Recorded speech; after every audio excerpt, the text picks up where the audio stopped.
ऐमन हसन हो गई।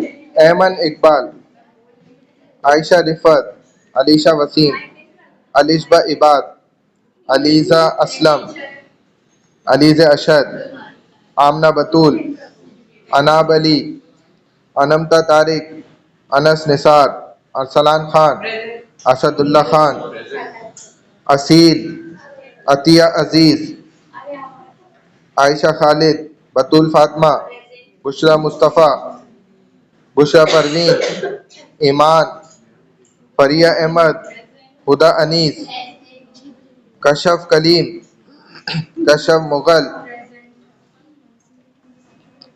कशफ मुगल, ये अपनी करेक्शन करा लेना। ये एट एब्सेंस हुई हैं आपकी। कल तो हमने क्लास में अनाउंसमेंट करके नेम लेके जमा करा दिए थे, करेक्शन हो भी गई है। अब इसको करा लो जाके भाई किसी तरह। लाइबा, लारेब तुर्क, मोहम्मद बख्श बलोच आता है, इसके भी 10 एब्सेंट हुई हैं, अब 12 हो जाएंगी। माहम खान, मनाइल शाहिद, मारिया नसीम, महक, मोहम्मद कैश शेख, मुनज़्ज़त तबस्सुम, मुनज़्ज़त तुमने सही नहीं कराई। नमरा नाज नहीं कराई थी। निमरा अत्तारी, नमरा नाज की भी 7 है, निमरा अत्तारी की 8 है। उमेहा बिनते आरिफ, कुरतुलैन, रफ़िया अलीम, रक्षा कुमारी, रमना इरफान, रोहम रेहान,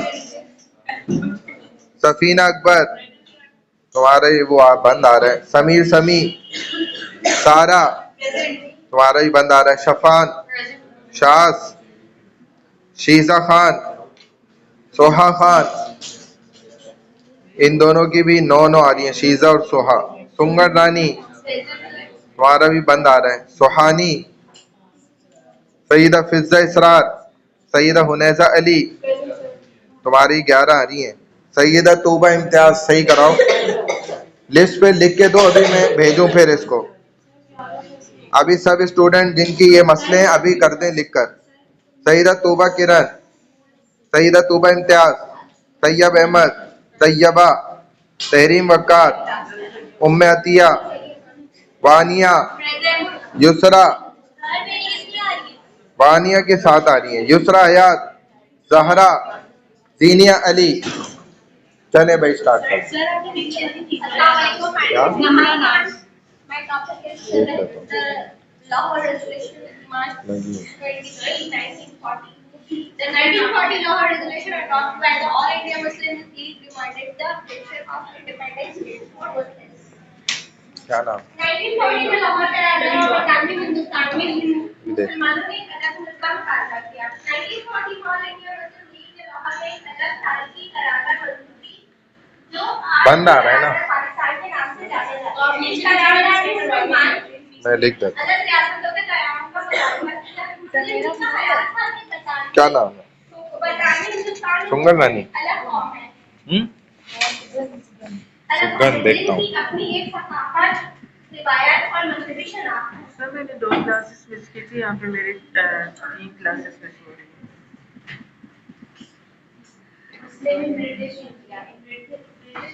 हाथ के हाथ करा लिया करो। सुंगर, सुगन रानी, सुगन रानी। हाँ बंद आ रहा है, तुम्हारा भी लिख देता हूँ। सर मेरे 4 एब्सेंटेज में 6 हो रहे हैं, उसमें 4 थे ना, अभी 6 हो रहे हैं। सेम उसमें सही कराया करो, कल मैंने करा बोला भी है स्टूडेंट्स को करने के लिए। बेसिक चीज मेरे पास हो गई है कि मुस्लिम और हिंदू जब साथ में राइट्स और अपना पेपर पे है ना लिखो सब जल्दी से, जो भी वो सारी उसमें मसला आता है जिसकी वजह से मुस्लिम में डिफरेंट मूवमेंट का मुतालबा था और राइट्स और उस सब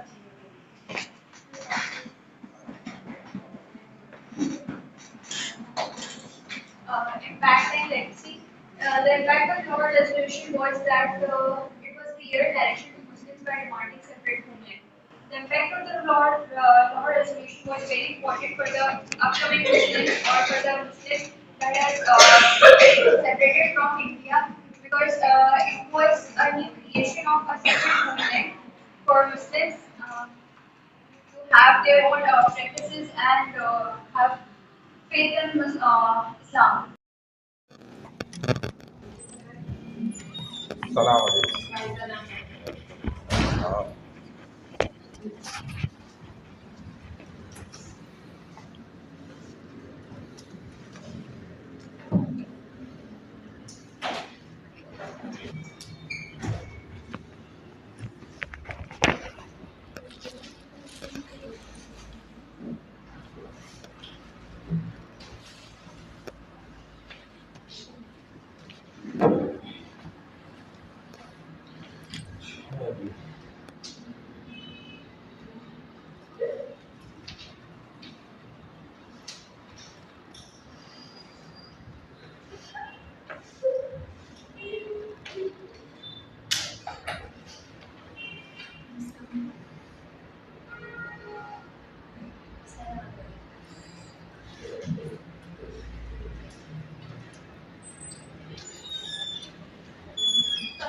वालेकुम अस्सलाम व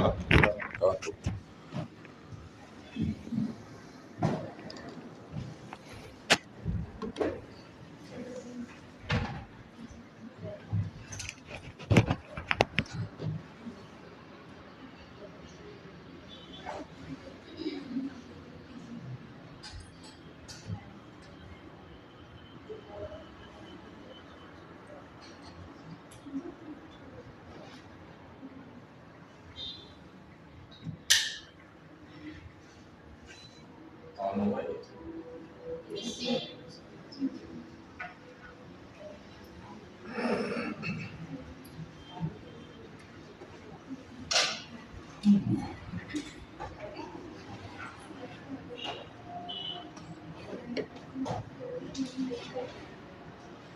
एक मेकअप क्लास और करनी पड़ेगी क्योंकि दो एक आप लोगों का सेमेस्टर डेट स्टार्ट हुआ, दूसरी ये जो कैंसिल हुई थी।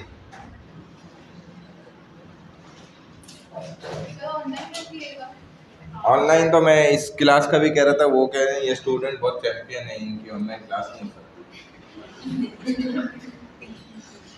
फर्स्ट सेमेस्टर के स्टूडेंट्स हैं तो ये इनको ऑनलाइन जो है क्लास ये ले ही नहीं सकते, इनको आता ही नहीं तरीका। ऑनलाइन क्लास देना कौन सा मुश्किल काम है। चलो अब ये कह रहे हैं तो अच्छी बात है।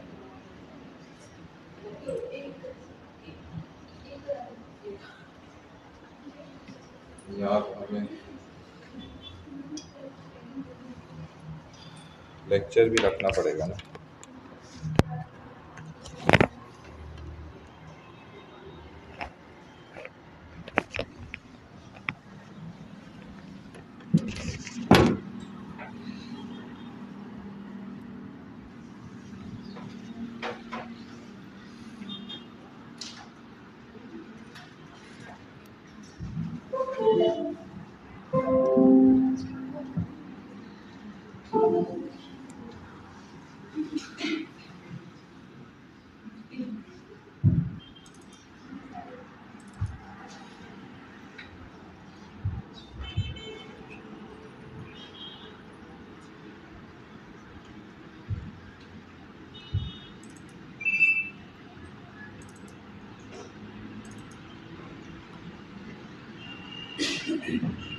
गवर्नमेंटल सिस्टम समझ आ गया था कल?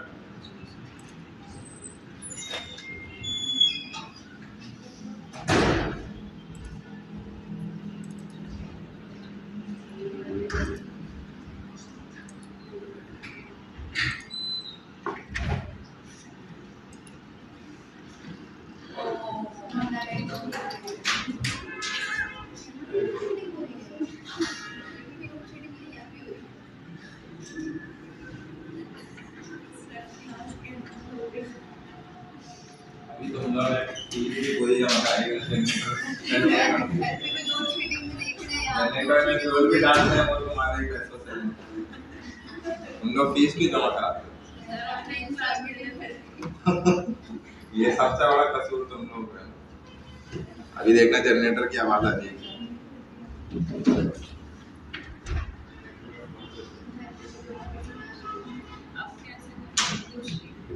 अभी जनरेटर ऑन करें। लास्ट 20 देखा?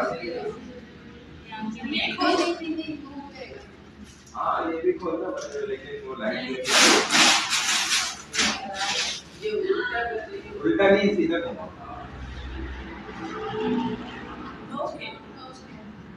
ओके तो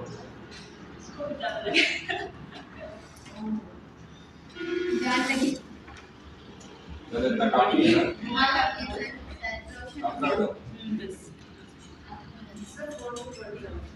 हाँ किससे समझाएं? फोन से आप बड़े टेंशन हमें बता।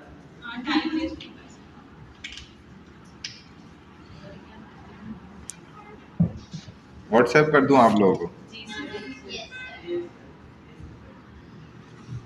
नेट इस वाले कमरे में चल जाता है? सिग्नल्स के थोड़े इशू चल रहे हैं यहाँ।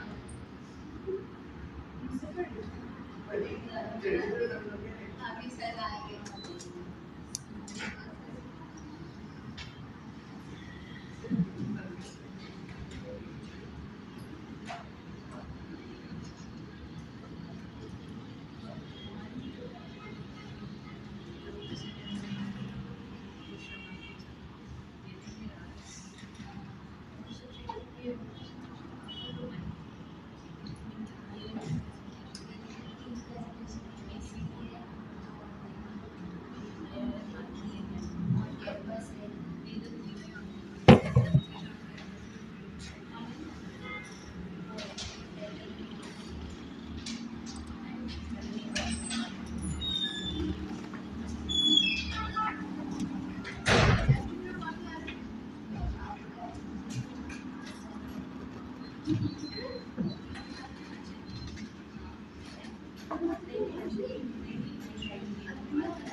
कल तो हम ये पढ़ रहे थे governmental system of worldly wise और पाकिस्तान वाइज, इसको हमने देखा था।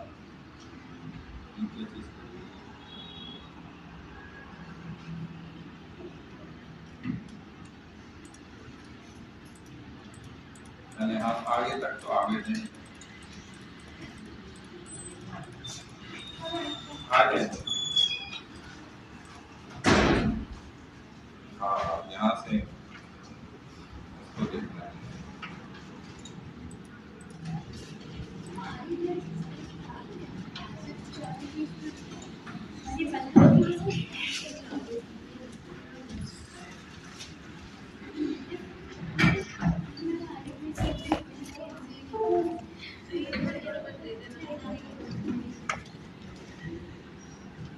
चलिए जिसको फर्स्ट रो से स्टार्ट करें इसको पढ़ना, मोबाइल बंद कर दें। चले यहाँ से कोई भी स्टार्ट कर ले।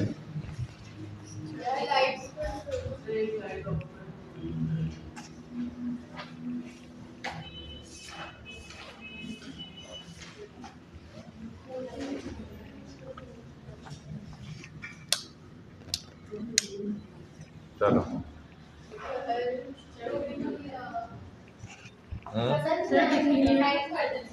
जी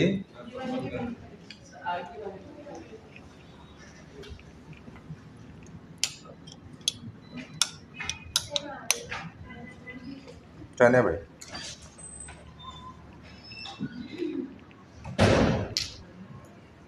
पढ़ना स्टार्ट करें, वहाँ से कर लें राइट हैंड साइड से, वो लाल वाली लड़की शुरू कर लें। चलें आवाज़ से पढ़ें इसको। Local government system 2013 in accordance with the 18th Amendment to the Constitution Provision passed in 2010. As the Provincial Assembly of अच्छा जी, अल्हम्दुलिल्लाह वहदा वस्सलातु वस्सलामु अला मन ला नबिय्य बअदा अम्मा बाद फ़अऊज़ु बिल्लाहि मिनश शैतानिर रजीम बिस्मिल्लाहिर रहमानिर रहीम हम्दन कसीरन तय्यबन मुबारकन फ़ी रब्बि इश्रह ली सदरी व यस्सिर ली अमरी वहलुल उक़दतम मिन लिसानी यफ़क़हू क़ौली रब्बि यस्सिर वला तुअस्सिर व तम्मिम बिल खैर व बिका नस्तईन या फ़त्ताहु या फ़त्ताहु या फ़त्ताह। जो हमने governmental system and constitution of Pakistan system जो हमने पढ़ा, उसमें हमने कई सारे गवर्नमेंटल सिस्टम पढ़े, जैसे कि डेमोक्रेसी, ऑथोरिटेरिज्म, मोनार्की, डिक्टेटरशिप, ओलिगार्ची, ये सारे सिस्टम आपने पढ़े। डेमोक्रेसी आपको बताया था कि जमहूरी निज़ाम होता है और इस सिस्टम में हुकूमत की ताकत आवाम के पास होती है, गोया आवाम फैसला कर रही होती है और अपने नुमाइंदों को आवाम में इंतखाब किया जाता है, उसके ज़रिए जो है इनडायरेक्टली यानी कि रिप्रेजेंटेटिव डेमोक्रेसी का सिस्टम चलाया जाता है।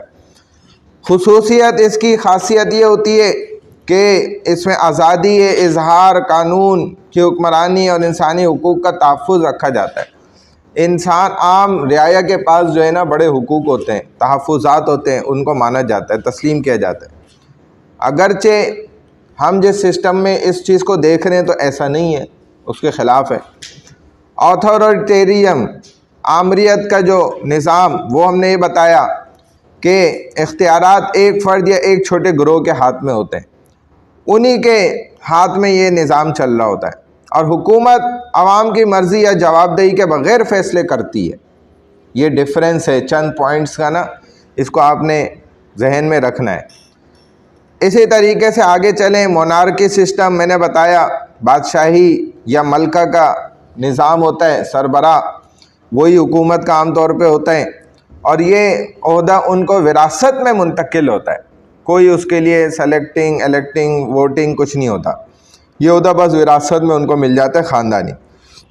इसमें यह होता है कि ये जदीद दौर में आम तौर पे दो किस्मों पर है, एब्सोल्यूट मोनार्की और कॉन्स्टिट्यूशनल मोनार्की कहलाता है। एब्सोल्यूट मोनार्की क्या होता है कि मुतलक बादशाहत, जो लामहदूद इख्तियारात उसमें हासिल होते हैं उनको, और आइनी बादशाहत, जहाँ बादशाह के इख्तियारात आइन के तहत महदूद होते हैं। एक तो होता है खुले आइन, कोई आइन ही नहीं है, बस जो कानून बादशाह मलका खुद बोल दे बस वही कानून बन जाए, ठीक है ना। ये क्या है, मैंने आपको बताया कि क्या कहलाती है ये एब्सोल्यूट मोनार्की। मोनार्की बादशाही हुक्मरानी वाला मलका का निज़ाम, तो जिसमें उसको हर चीज़ की इजाज़त है, कोई कानून ही नहीं है, तो ये एब्सोल्यूट मोनार्की है। कॉन्स्टिट्यूशनल मोनार्की ये होता है कि उसमें आइन के तहत कवानीन बनाए गए हुए हों, उसके तहत ही बादशाह हुकूमत को आगे चलाए, नुमाइंदे मुंतखब करे, उसके मुताबिक चले। डिक्टेटरशिप भी आ गया था, ये मैं बस रिवाइज़ कर रहा हूँ कल वाला।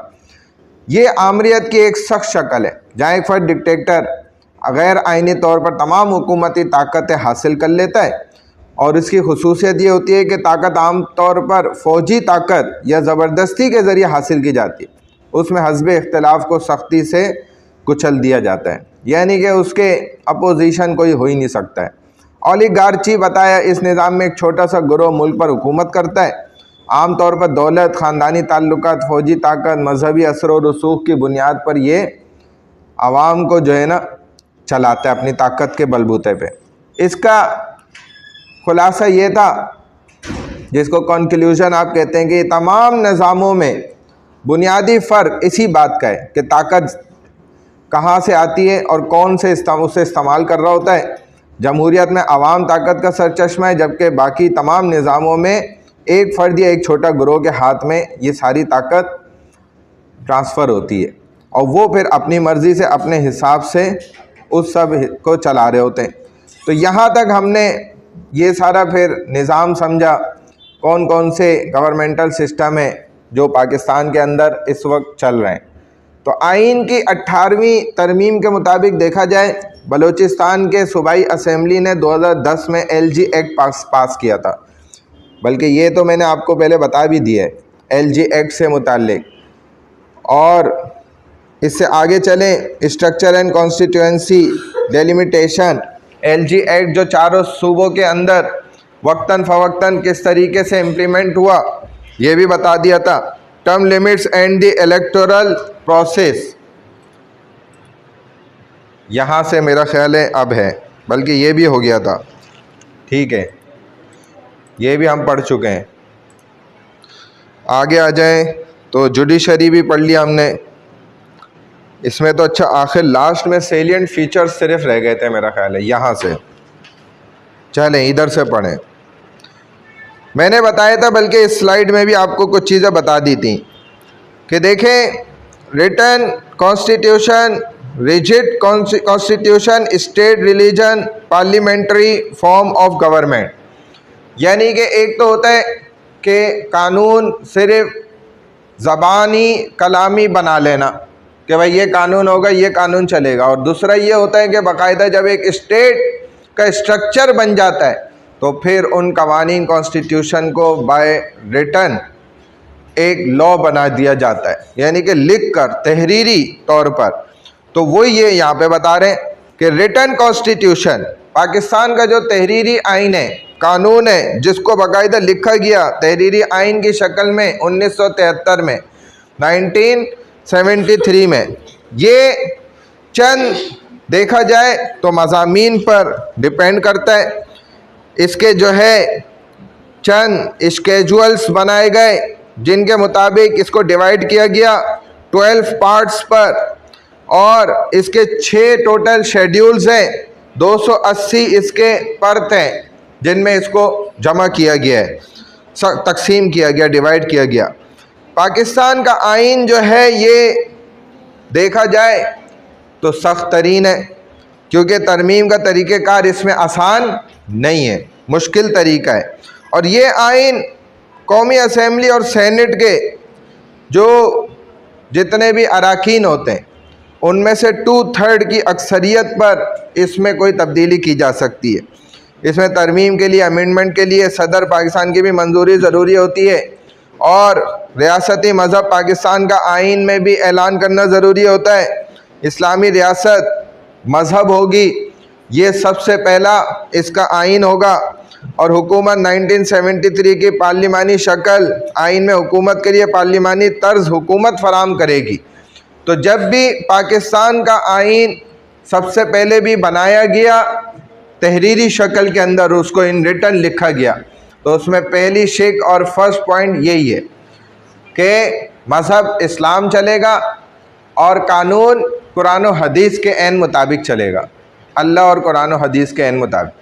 फिर अगर उसके अंदर अमेंडमेंट्स भी की जाएंगी, चेंजिंग भी होंगी, तो उसके लिए भी इन्हीं चीज़ों की रियायत रखते हुए आगे अमल किया जाएगा। कोई शिक अगर चेंज की भी जाती है बिलफर्ज तो। फिर आगे चलें तो national language and official language, federal form of government, direct elections, by cameral legislator, कौमी ज़बान जो होगी हमारे मुल्क की सरकारी ज़बान, ठीक है, जिसको ऑफिशियल लैंग्वेज कहा जाता है, वो कौन सी होनी चाहिए? उर्दू। लेकिन लिखने में आप देखें तो हमारे निज़ाम में पाकिस्तान के अंदर आधे हिस्से में उर्दू ज़बान तहरीरी तौर पे गवर्नमेंटल दफातर ऑफिस के अंदर देखें तो वो चल रही है, और बाज़ जगहों पर अंग्रेज़ी चल रही है, बल्कि अक्सर जगहों पर इंग्लिश में लिखा जा रहा है। अब अलमिया ये है कि जो पढ़ा लिखा एम्प्लॉय नहीं भी है बेचारा, उसको अंग्रेज़ी से कोई वास्ता नहीं है, उसको भी अंग्रेज़ी के अंदर जो है ना सारे नोटिस और तमाम ऑर्डर्स वगैरह दिए जा रहे होते हैं, वो बेचारा कैसे पढ़े समझे। तो ये एक अलमिया है। और आप अगर जो है हमारे जुडिशरी सिस्टम में देखें तो कुछ चीज़ें उर्दू में और अक्सर चीज़ें इंग्लिश के अंदर हैं। तो ये बात खुद साबित करती है कि अब तक हम ग़ुलामी से बाहर निकल नहीं सके। ये एहसास कमतरी हमारे अंदर मौजूद है, और किसी भी कौम के अंदर जब एहसास कमतरी होती है तो उनका आगे बढ़ना बहुत ज़्यादा मुश्किल हो जाता है। आप यहाँ से उठ जाएं, उठ जाएं, यहाँ नहीं बैठे, वहाँ जाके बैठे, जल्दी उठ जाएं फ़ौरन। तो एहसास कमतरी अगर आपके अंदर है और इस वजह से आप अगर अंग्रेज़ी को भी उनके ही कन्वर्जेशन वाइज और उनके सेंस के अंदर बिल्कुल बोलना चाह रहे हैं तो ये हराम है। हालांकि अंग्रेज़ी और इंग्लिश सीखना तो कोई हराम नहीं है, वो तो बल्कि बाज़ जगहों पर लाजमी है। शरीयत भी कहती है कि आप सीखें ताकि आप उनके हथकंडों को समझ सकें, उनकी चालों को पकड़ सकें, उनको दीन इस्लाम की तबलीग कर सकें इंग्लिश ज़बान में। लेकिन इंग्लिश सीखने के बाद उनके तरीक़े के मुताबिक बोलने की कोशिश करना ये हराम है। इसकी बिल्कुल इजाज़त नहीं दी इस्लाम कि वो जो फ़लाना अंग्रेज़ बोलता है इस अंदाज़ में, इस तरीक़े से, बस मैं भी वैसे ही बोलूँ, ये मना किया है, ये इतनी इजाज़त नहीं है। फिर आप उनका देखा देखी उनके तरीक़ों को कॉपी करने और नकल करने के पीछे फिर उनके लिबास को भी नकल करेंगे, फिर उनके चेहरे को भी करेंगे, आखिर में अल्लाह फिर उनकी कब्र भी आपकी जैसी कब्र में ही बना देंगे। फिर जैसी उनकी कब्र होगी इंशाअल्लाह वैसी आपकी भी होगी। जो उनके साथ होगा वो आपके साथ भी होगा। फिर ये भी याद रखें, क्योंकि ये नबी अलैहिस्सलाम ने वाज़ेह फरमाया कि दुनिया में जो जिसकी मुशाबियत इख्तियार क्या करता है वो उन्हीं में से बन जाता है, उन्हीं में से उठाया जाता है वो, चाहे वो फिर कुछ भी करे। एक बर्थडे मनाने पर सिर्फ मैं आपको साफ बता रहा हूँ कि आप यहूद व नसारा के साथ ही उठाए जाएंगे, भले आप एक बर्थडे पार्टी में शामिल हुए। चूँकि हमारे नबी का ये तरीक़ा नहीं है ना, ये तर्ज़ नहीं है इस्लाम का। या तो आप इस्लाम छोड़ दें, कोई मसला नहीं है, हमें ज़र्रा बराबर तकलीफ़ नहीं होगी इंशाअल्लाह। मैं आपको खुले अल्फाजों में कह रहा हूँ, हमें किसी आलिम दीन को, किसी मुसलमान को कोई तकलीफ़ नहीं होगी। आप छोड़ दें इस्लाम, कोई मसला नहीं है। हम आपको खुद दावत देते हैं। इस्लाम तो वो दीन है कि जो कभी नहीं मोटिवेट करता कि इस्लाम के अंदर दाखिल हो जाओ, आ जाओ इस्लाम में और इस्लाम कामयाब हो जाएगा तुम्हारी वजह से, ऐसा कुछ भी नहीं है। दीगर मज़ाहिब वाले ज़रूर ये सब करते हैं हरकतें, फाइनेंशियली आपको स्ट्रॉन्ग करने की लालच देंगे, लड़की की लालच देंगे, बाहर मुल्क निकालने की लालच, फ़लानी चीज़ की लालच। इस्लाम ऐसा कभी नहीं करता, उसको ज़रूरत ही नहीं है इन चीज़ों की अल्हम्दुलिल्लाह। इस्लाम चूँकि खुद हक़ है और हक़ पर, सच पर जो होता है उसको ये सब छोटी छोटी हरकतें करने की ज़रूरत नहीं होती, बड़ी माजरत के साथ। तो या तो आप इस्लाम छोड़ दें, फिर सारे ईसाइयों, यहूदियों, नसरानियों, मजूसियों और बुत परस्तों और आग परस्तों और हिंदुओं सबके तरीक़ों के मुताबिक ज़िंदगी गुजारें, सब कुछ करें, उन्हीं तरीके से अपनी जवानी भी गुजारें, अधेड़ उम्र भी गुजारें, सारी मस्तियाँ वो फुल करें आप, कोई मसला नहीं है। लेकिन इस्लाम को आप बदनाम नहीं करें, क्योंकि हम ये सब करके इस्लाम को बदनाम करने की कोशिश करते हैं। ये चीज़ गलत है। जब आप मुसलमान हैं तो अब आपको 100% मुस्लिम बनकर चलना पड़ेगा। ये नहीं हो सकता कि मैं आधा फ़रंगी, आधा यहूदी, आधा मुसलमान, आधा हिंदू, आधा मजूसी, आधा मुसलमान, ये नहीं है। इस्लाम में चीज़ है ही नहीं। अबू जहल इसलिए कलमा नहीं पढ़ता था, हालांकि नबी अलैहिस्सलाम जैसे नबी, रसूल, शफीक, मेहरबान, ऐसे ज़बरदस्त टीचर, दुनिया के सबसे आला तरीन इंसान, उस बेवकूफ़ को सामने दावत दे रहे हैं। कई दफ़ा दावत दी कलमे की, उसने कलमा नहीं पढ़ा। हालांकि उसके अपने बड़े बड़े सरदार अकेले में बैठे होते थे, पूछते थे अबू जहल सच बात क्या है बताओ, दिल पे हाथ रख के।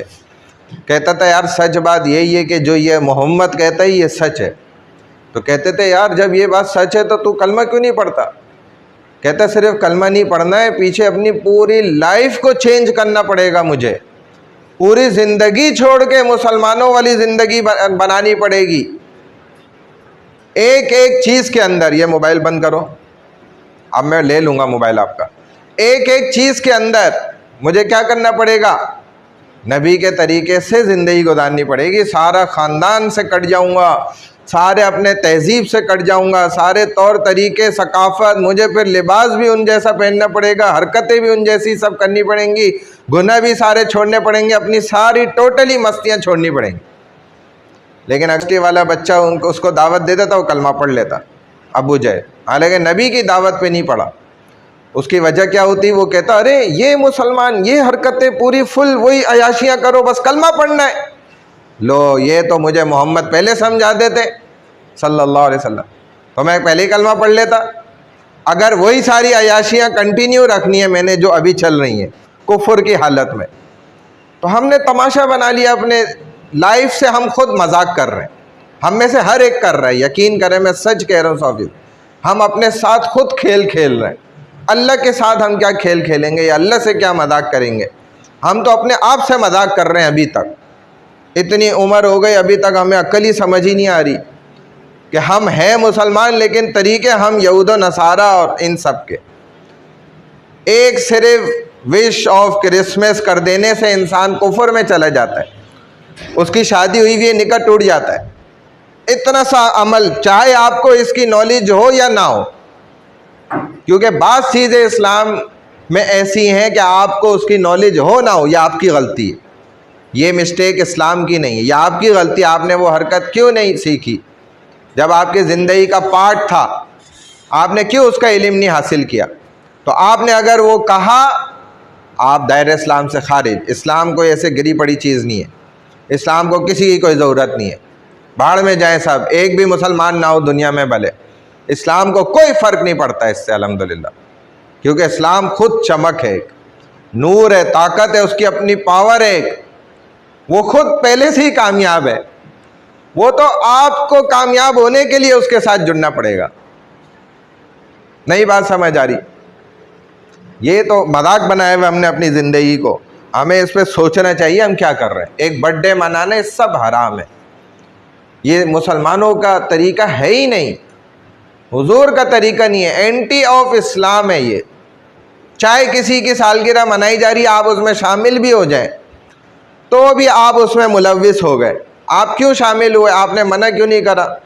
और आपके जबकि घर में मनाई जा रही है, आप खुद अपनी मना रहे हैं। बेवकूफ़ हैं आप कि आपकी ज़िंदगी की दीवार की एक ईंट निकल गई और आप उस पर बड़े खुश हो रहे हैं। एक ईंट गिर गई, ईंटें गिर रही हैं हर साल आपकी, हर एक मिनट वो गिरता जा रहा है, फिर ख़त्म हो रहा है। उसके बाद ये वक्त आपको पूरी दुनिया मिलकर नहीं एक वापस कर सकती, एक सेकंड भी। तो ये बेवकूफ़ाना हरकत है, अहमकाना हरकत है। आपको अपने ऊपर अकेले में बैठ के हंसना चाहिए, मैं क्या हरकतें कर रहा हूँ, क्या बेवकूफ़ियाँ मैं कर रहा हूँ कि मेरा वक्त कम हो गया और मैं उससे खुश हो रहा हूँ और केक काट रहा हूँ अपने, मतलब लाइफ पे ही मैं अपने छुरी फेर रहा हूँ। खुद अपनी लाइफ पे छुरी फेर रहे हैं, खुश हो रहे हैं, बड़ा मज़ा आ रहा है जी। मुसलमान की तफरियाँ ये थोड़ी होती हैं, मुसलमान की तो तफरी अलग है। उसको तो अगर औरत घर में अपना रूहानी माहौल बना ले, एक मुसल्ले की जगह मुख्तस कर ले, उस पर जाकर उसको जो मज़ा आएगा ना, वो दुनिया की किसी पार्टी में, किसी अयाशी में वो मज़ा नहीं आ सकता कभी भी, जो मज़ा उधर आएगा इसको। और वो मज़ा लग गया तो इसको असल पता लग जाएगा कि दुनिया में भी अल्लाह ने बड़े मज़े रखे हुए। और मर्द का फिर मस्जिद के अंदर है, वो रूहानी उसका माहौल है। तो अब बर्थडे मना के जो है ना, खुद रसूल के भी दिल पे छुरी फेर रहे हैं, अपने ऊपर भी। ऐसी मतलब अजीब हरकत कि यार आपका एक साल कम हो गया, आपको शर्मिंदा होना चाहिए। मैंने इस साल में कुछ जो करना चाहिए तो मैं कर नहीं सका ना, मैंने भरपूर पूरी इबादत की और ना मैं गुनाहों से अपने आप को बचा सका। कितनी चीज़ें मैं नहीं कर सका, तो मुझे अफसोस है, निदामत है, शर्मिंदगी है। मुसल्ला बिछा के 2 रकात पढ़ के अल्लाह से माफ़ी मांग रहा है, तो ये तो सही है। वरना ये सब हरकतें करना ये गलत है। बर्थडे मनाना ये टोटली हराम है, मैं आपको क्लियर बता रहा हूँ। आप माने ना माने, लेकिन ये है। मोहम्मद और रसूलुल्लाह सल्लल्लाहु अलैहि वसल्लम ने पूरा दिन वाज़े करके बता के चले गए। आपने फरमाया, एक जो तस्वीर खिंचवा रहे हैं ना खुश होकर, खुद खींच नहीं रहा, खींचने वाले की तो अलग वईद है।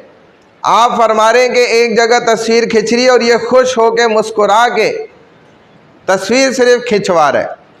तो आपने फरमाया कि ये जो तस्वीर खींच रहा है ये शख्स, जो खिंचवा रहा है वो शख्स, और जिन जिन की खिंच रही है वो खुश हो रहे हैं, उनको अच्छा लग रहा है, मना नहीं कर रहे, इन सब को बग़ैर हिसाब किताब के अल्लाह ताला जहन्नुम में फेंकवाएंगे क़यामत के रोज़।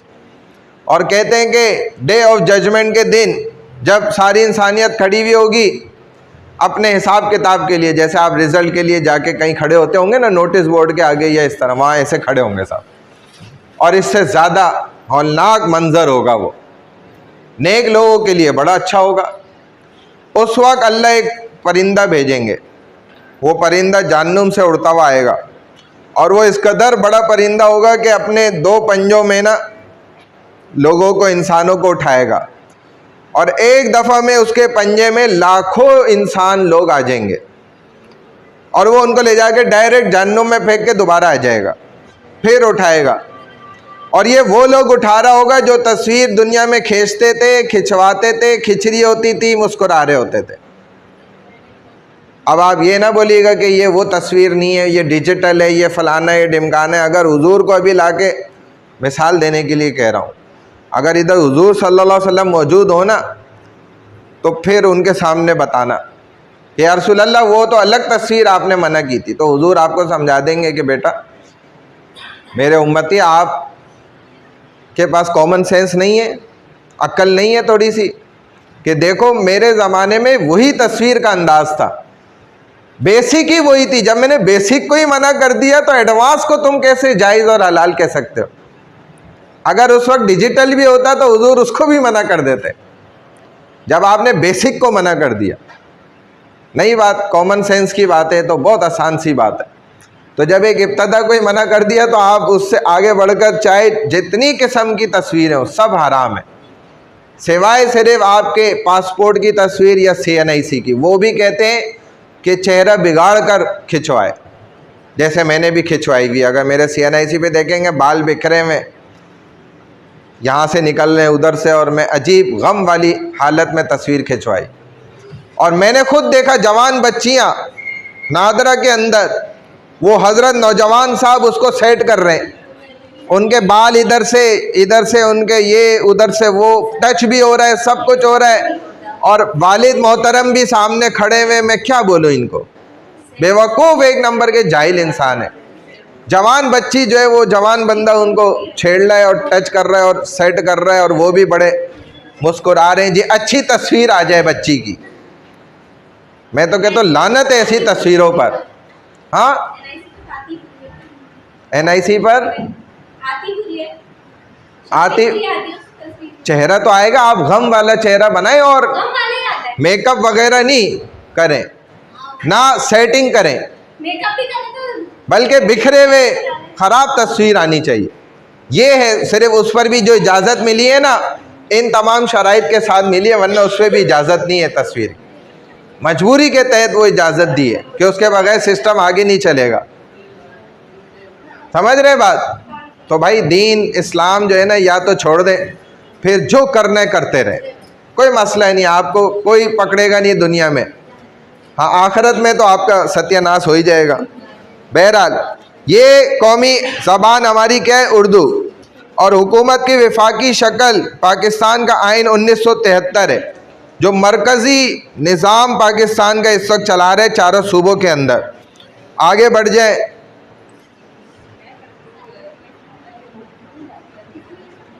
क्या ये preamble means an introductory part of statute. It is not the part of the constitution. It is stated in it then sovereignty over entire universe belongs to Almighty Allah. तमहीद, इसको कहते हैं तमहीद, यानी कि किसी बात को समझाने के लिए पहले कुछ बातें की जाती हैं।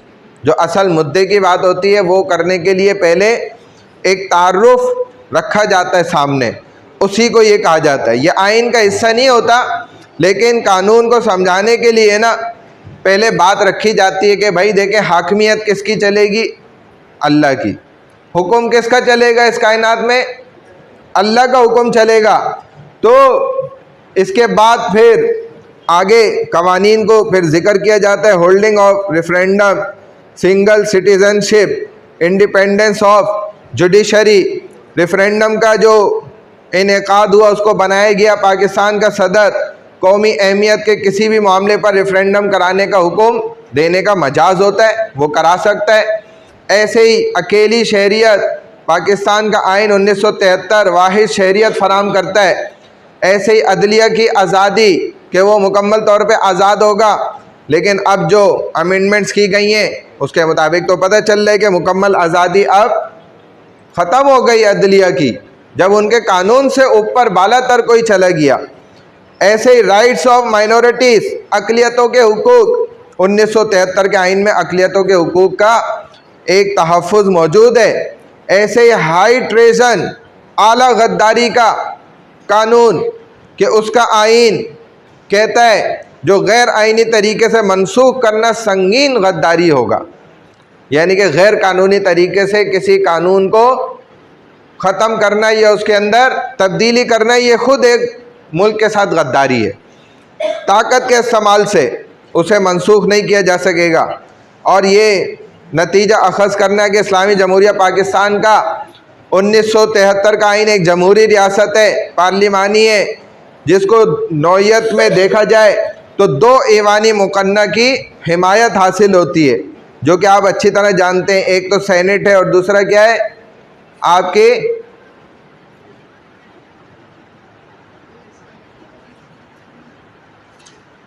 नहीं पता, प्रोविंशनल, कल तो आपने पढ़ा है, नेशनल असेंबली और सेनेट, ये दोनों होते हैं।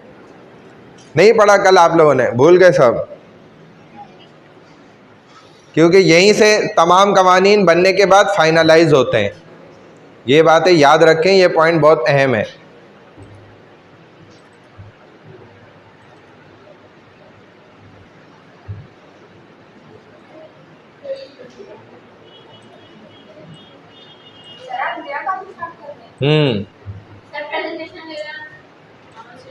हाँ वो भी लेंगे इंशाल्लाह। चलें, geophysical of Pakistan, Pakistan geophysical futures, strategic significance, second administrative divisions, ये चूँकि आपने पढ़ लिया है तो इसको मैं बहुत तेज़ी से आगे ले जाऊंगा, ज़्यादा पॉइंट इसमें आपको नहीं बताऊंगा। थर्ड क्या है, स्ट्रेटेजिक सिग्निफिकेंस। यहाँ पे आपको टोटल देखा जाए तो 3 चीज़ें बता रहे हैं जियोग्राफी ऑफ पाकिस्तान के अंदर। इसको जियोफिजिकल फ्यूचर्स ऑफ पाकिस्तान भी कहा जाता है, यानी कि पाकिस्तान की स्ट्रेटेजिक अहमियत, इंतज़ामी डिवीज़न, स्ट्रेटेजिक अहमियत के एतबार से पूरी दुनिया के नक्शे पर पाकिस्तान को देखा जाए तो उस एतबार से पाकिस्तान को क्या अहमियत हासिल है। तो सबसे पहले उसके लिए पाकिस्तान की लोकेशन को जब आप समझ लेंगे कि पाकिस्तान किस वर्ल्ड मैप जो है उस पर कहाँ पर लोकेटेड है, उसके पिन पॉइंट क्या है, तो वहाँ से फिर आपको ये चीज़ें ज़्यादा अच्छे से समझ आ जाएंगी। तो देखें, location southern Asia lies between 24 and 36.75 northern latitude and between 61 and 7505 eastern longitude. Area 7,96,000 square पर किलोमीटर। ये पाकिस्तान का देखा जाए तो मुकम्मल कुल रकबा है। मकाम पाकिस्तान का क्या है, जनूबी एशिया में 24 और 36.75 शुमाली अर्जुल बलद और 61 और मशरक़ी तूल बलद के दरमियान, यानी कि लंबाई के एतबार से, लॉन्गिट्यूड जिसको आप कहते हैं, इसके दरमियान में वाक़े। और इसका कुल रकबा क्या है, 7,96,000 पर स्क्वायर किलोमीटर, जिसको मुरब्बा किलोमीटर उर्दू के अंदर कहा जाता है। सेकंड देख लें, comparatively the area occupied by Pakistan is slightly less than twice the size of the state of California। अच्छा, towards north apart from the state of Kashmir is China, it shares 400 kilometre long border with China. यानी कि अगर आप differentiate करते हुए पाकिस्तान का covered area दूसरे मुल्कों के एतबार से जो दुनिया में इस वक्त प्रेजेंट मौजूद हैं, वो एग्जिस्ट करते हैं, उनको देखते हुए अगर समझना चाहें तो उस एतबार से अगर देखें तो पाकिस्तान रकबे रियासत कैलिफोर्निया के जो टोटल हुजम है ना, जो उनका साइज़ है, उससे डबल से थोड़ा सा कम है। अगर कैलिफोर्निया को आप डबल कर लें तो उससे बहुत मामूली सा थोड़ा सा कम है। जैसे आप किसी भी चीज़ के साइज़ को या जगह को समझाने के लिए कहते हैं ना, यार वो वाला रूम तुमने क्लासरूम देखा हुआ है, बस उसी के तकरीबन बराबर है ये वाली जगह। नई बात समझ आ रही? ऐसे ही पाकिस्तान को कवर्ड एरिया समझने के लिए यूं कहा जाता है। ये एग्जाम्पल फाइनल में पूछी जा सकती है। तो मैं गर्मी लग रही है तो पीछे जाके बैठ जाऊँ वहाँ, या उधर कहीं बैठ जाओ, पंखा चला लो। हाँ, कम लोग हों और उधर तुम भले एसी लेकिन खोलोगी तो औरों को भी ठंड लगेगी। शुमाल की तरफ रियासत कश्मीर से चीन है। चीन के साथ हमारी 400 किलोमीटर लंबी सरहद जुड़ी हुई है, ठीक है। ऐसे ही ताजिकिस्तान है, अगरचे कोई सरहद नहीं जुड़ी हुई लेकिन एक तंग पट्टी उसके साथ हमारी पाकिस्तान की लगती है, जैसा कि वाखान पट्टी दोनों को अलग करती है। मशरिक़ की तरफ अगर आप देखें तो पंजाब राजस्थान की सरहदें, जो देखा जाए काफ़ी लंबी सरहदें हैं ये। मगरिब की तरफ देखें तो अफ़गानिस्तान ड्यूरेंट लाइन जो कहलाती है 1650, यानी कि 2250 किलोमीटर लंबी ये ड्यूरेंट लाइन है जो कि अफ़गानिस्तान और पाकिस्तान को जोड़ती है। जुनूब अरब और हिंदुस्तानी समंदर की तरफ आप देखें तो साहिली पट्टी है जो 1046 किलोमीटर की 650 मील होती है। पाकिस्तान का दारुल हुकूमत क्या है? इस्लामाबाद है, जो शुमाल के अंदर वाक़े है, यानी कि northern part of the country है। फिर पाकिस्तान का आप अगर मैप देखें तो ये इस मैप की खुसूसियत है जो अल्लाह ताला ने, लगता है ऐसा ही है कि ख़ुद ये नक्शा अल्लाह ने खींचा है ऐसा ज़बरदस्त अंदाज में कि आप पूरी दुनिया का नक्शा उठा के देखें, उसमें आपको कोई एक मुल्क भी इस तरह का नक्शे वाला नहीं मिलेगा कि जिसमें लॉन्गिट्यूड वाइज जो है ना, लंबाई के अंदर वो मुल्क चल रहा हो। जब आप देखेंगे तो एक टुकड़ा होगा, पार्ट होगा, मतलब या तो साइज़ सेम होगा या डिफरेंट भी होगा, तो कोई ज़्यादा लंबाई में वो नहीं होगा, चौड़ाई में भले होगा, ठीक है ना। एक अर्ज़ होता है, एक तूल होता है, तो अर्ज़ के अंदर तो होगा लेकिन तूल में नहीं होगा। और जो मुल्क अपने लंबाई तूल के एतबार से ज़्यादा रकबा रखता है उसके अंदर ऑटोमेटिकली देखा जाए तो अल्लाह की सारी नेमतें आ जाती हैं, उसके अंदर मौजूद हमें आसानी से मिल जाती हैं। जैसा कि पाकिस्तान के अंदर क्यों तमाम नेमतें मिल जाती हैं, क्योंकि इसका नक्शा अल्लाह ने ऐसा, देखें ये तो नक्शा इंडिया का भी नहीं है ऐसा, और भी कितने, चाइना तो देख लें नहीं है, अमेरिका को देख लें नहीं है, जिस मुल्क का नाम लें देखें नहीं है, सिर्फ पाकिस्तान का ऐसा अल्हम्दुलिल्लाह अल्लाह ने साहिल के साथ जोड़कर और ऐसा लंबाई के अंदर इसको नक्शा बना के दिया कि उसके अंदर आप सारे किस्म की चीज़ें आपको मिल जाती हैं। हर किस्म का फल मिल जाएगा, हर किस्म का मौसम है, हर किस्म का यहाँ पर जो है ना पहाड़ियाँ भी हैं, पानी भी है, रेगिस्तान भी है, जंगलात भी हैं, फिर ऐसे हमवार ज़मीन भी है, पोटोहार जो है वो भी मौजूद है, बर्फ़ भी है, पानी भी है, गर्म भी हैं इलाके, ठंडे भी हैं, ऊंचाई वाले भी हैं, निचाई वाले भी हैं, दरमियाने वाले भी हैं। कोई चीज़ ऐसी नहीं है जो पाकिस्तान के अंदर, जब ये सब है जो कि सामने नज़र आ रहा है फिज़िकली, तो जो चीज़ें छुपी हुई होती हैं इनर साइड, अब वो ज़मीन के अंदर ज़्यादा बड़े ख़जाने होते हैं।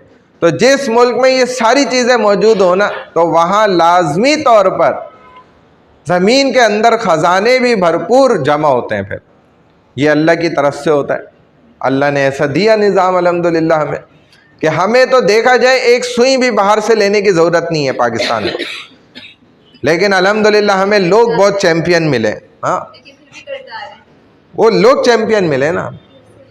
मुल्क तो अच्छा दे दिया अल्लाह ने, लेकिन अब लोग, इंसान तो बनते हैं ना।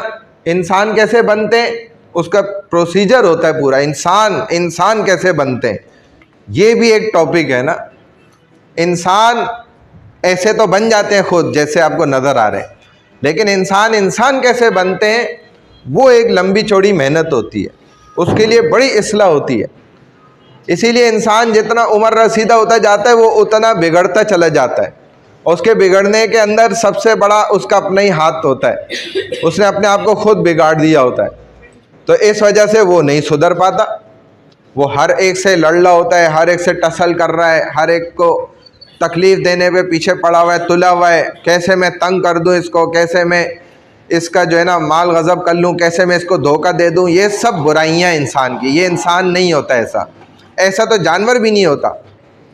उसकी भी भूख हो जाए ना ख़त्म, पेट भर जाए तो वो छोड़ देता है, और लेकिन ये नहीं छोड़ता, ये और खुश होता है और हवस बढ़ जाती है।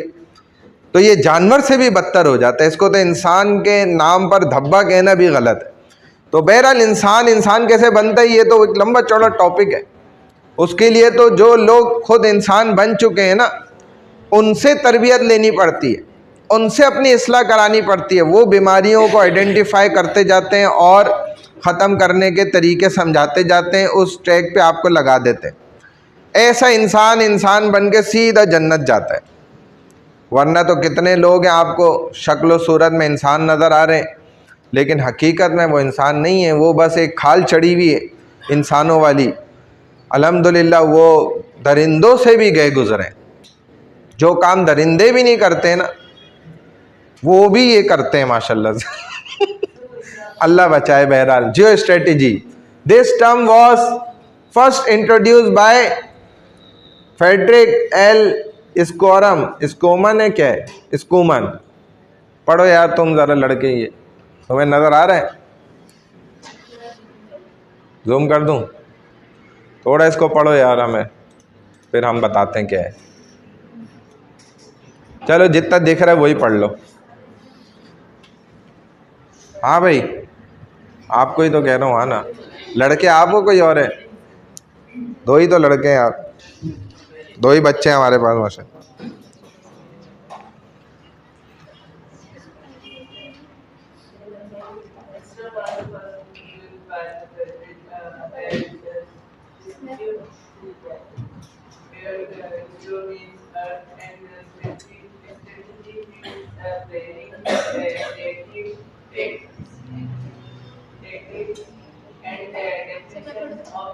रुक जाओ, पहले ये इसको पढ़ने दो, उसके बाद।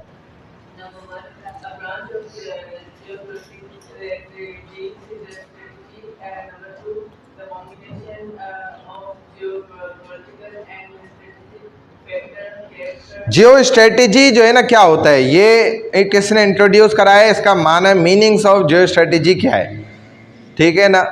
यानी कि इसको ब्रेक करें वर्ड को, जियो और स्ट्रेटेजी, तो इनके मीनिंग्स क्या हैं और ये किसने इंट्रोड्यूस कराया था, वही बता रहे हैं। फ्रेडरिक एल स्कमन, ये नाम है उस बंदे का जिसने ये फर्स्ट टाइम इंट्रोड्यूस कराया। जहाँ पर आप जियो के मीनिंग्स देखें तो वो लैंड है, ज़मीन, और इसी तरह स्ट्रेटजी के मीनिंग्स देखें तो वो एक मंसूबा बंदी है हर काम को करने के लिए। तो ज़मीन की मंसूबा बंदी ये बड़ा माना रखती है, इसकी हिकमत अमली बनाना, इसकी पॉलिसीज़ बनाना, ताकि उससे हम ज़्यादा फ़ायदा उठा सकें।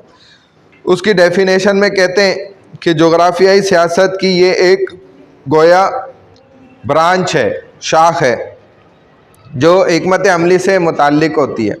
यानी कि अगर किसी के पास फॉर एग्ज़ाम्पल एक कवर्ड एरिया है, अपने घर के लिए उसने लिया है, तो वो एक मंसूबा बंदी बनाता है, उसका एक स्ट्रक्चर बनवाता है, ठीक है, और फिर उस पर ज़ाहिर अपना घर बनाता है। तो एक पूरा हिकमत अमली के तहत वो नक्शा भी पास होता है, मैप बनता है, सारा कुछ होता है, किधर क्या चीज़ होगी, उसके मुताबिक वो घर बनता है। तो इतनी बड़ी रियासत, इतना बड़ा मुल्क, वो बग़ैर किसी मंसूबा बंदी और उसके बग़ैर कैसे चल सकता है फिर? तो उसके लिए भी इंसान को पूरा मंसूबा बंदी करनी पड़ती है, सारा कुछ हिसाब किताब बनाना पड़ता है, फिर वो उस लैंड को, उस ज़मीन का सही इस्तेमाल कर सकता है। अदरवाइज़ उसका हाल वही होगा जो कि आपको अल्हम्दुलिल्लाह। हाँ भाई पढ़ लो, दिख रहा है?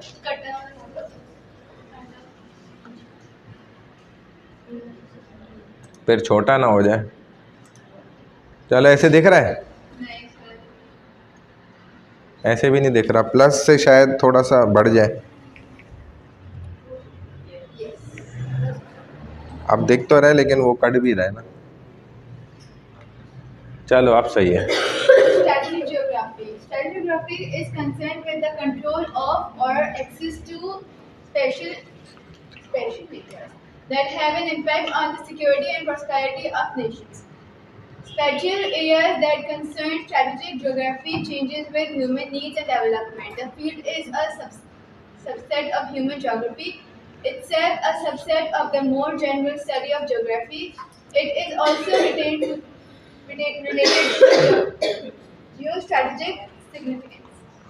कह रहे जियो स्ट्रेटेजिक जोग्राफियाई, जियोग्राफी जिसको कहते हैं, जोग्राफियाई स्ट्रेटेजिक का ताल्लुक किस चीज़ के साथ होता है वो आपको समझाना चाह रहे हैं।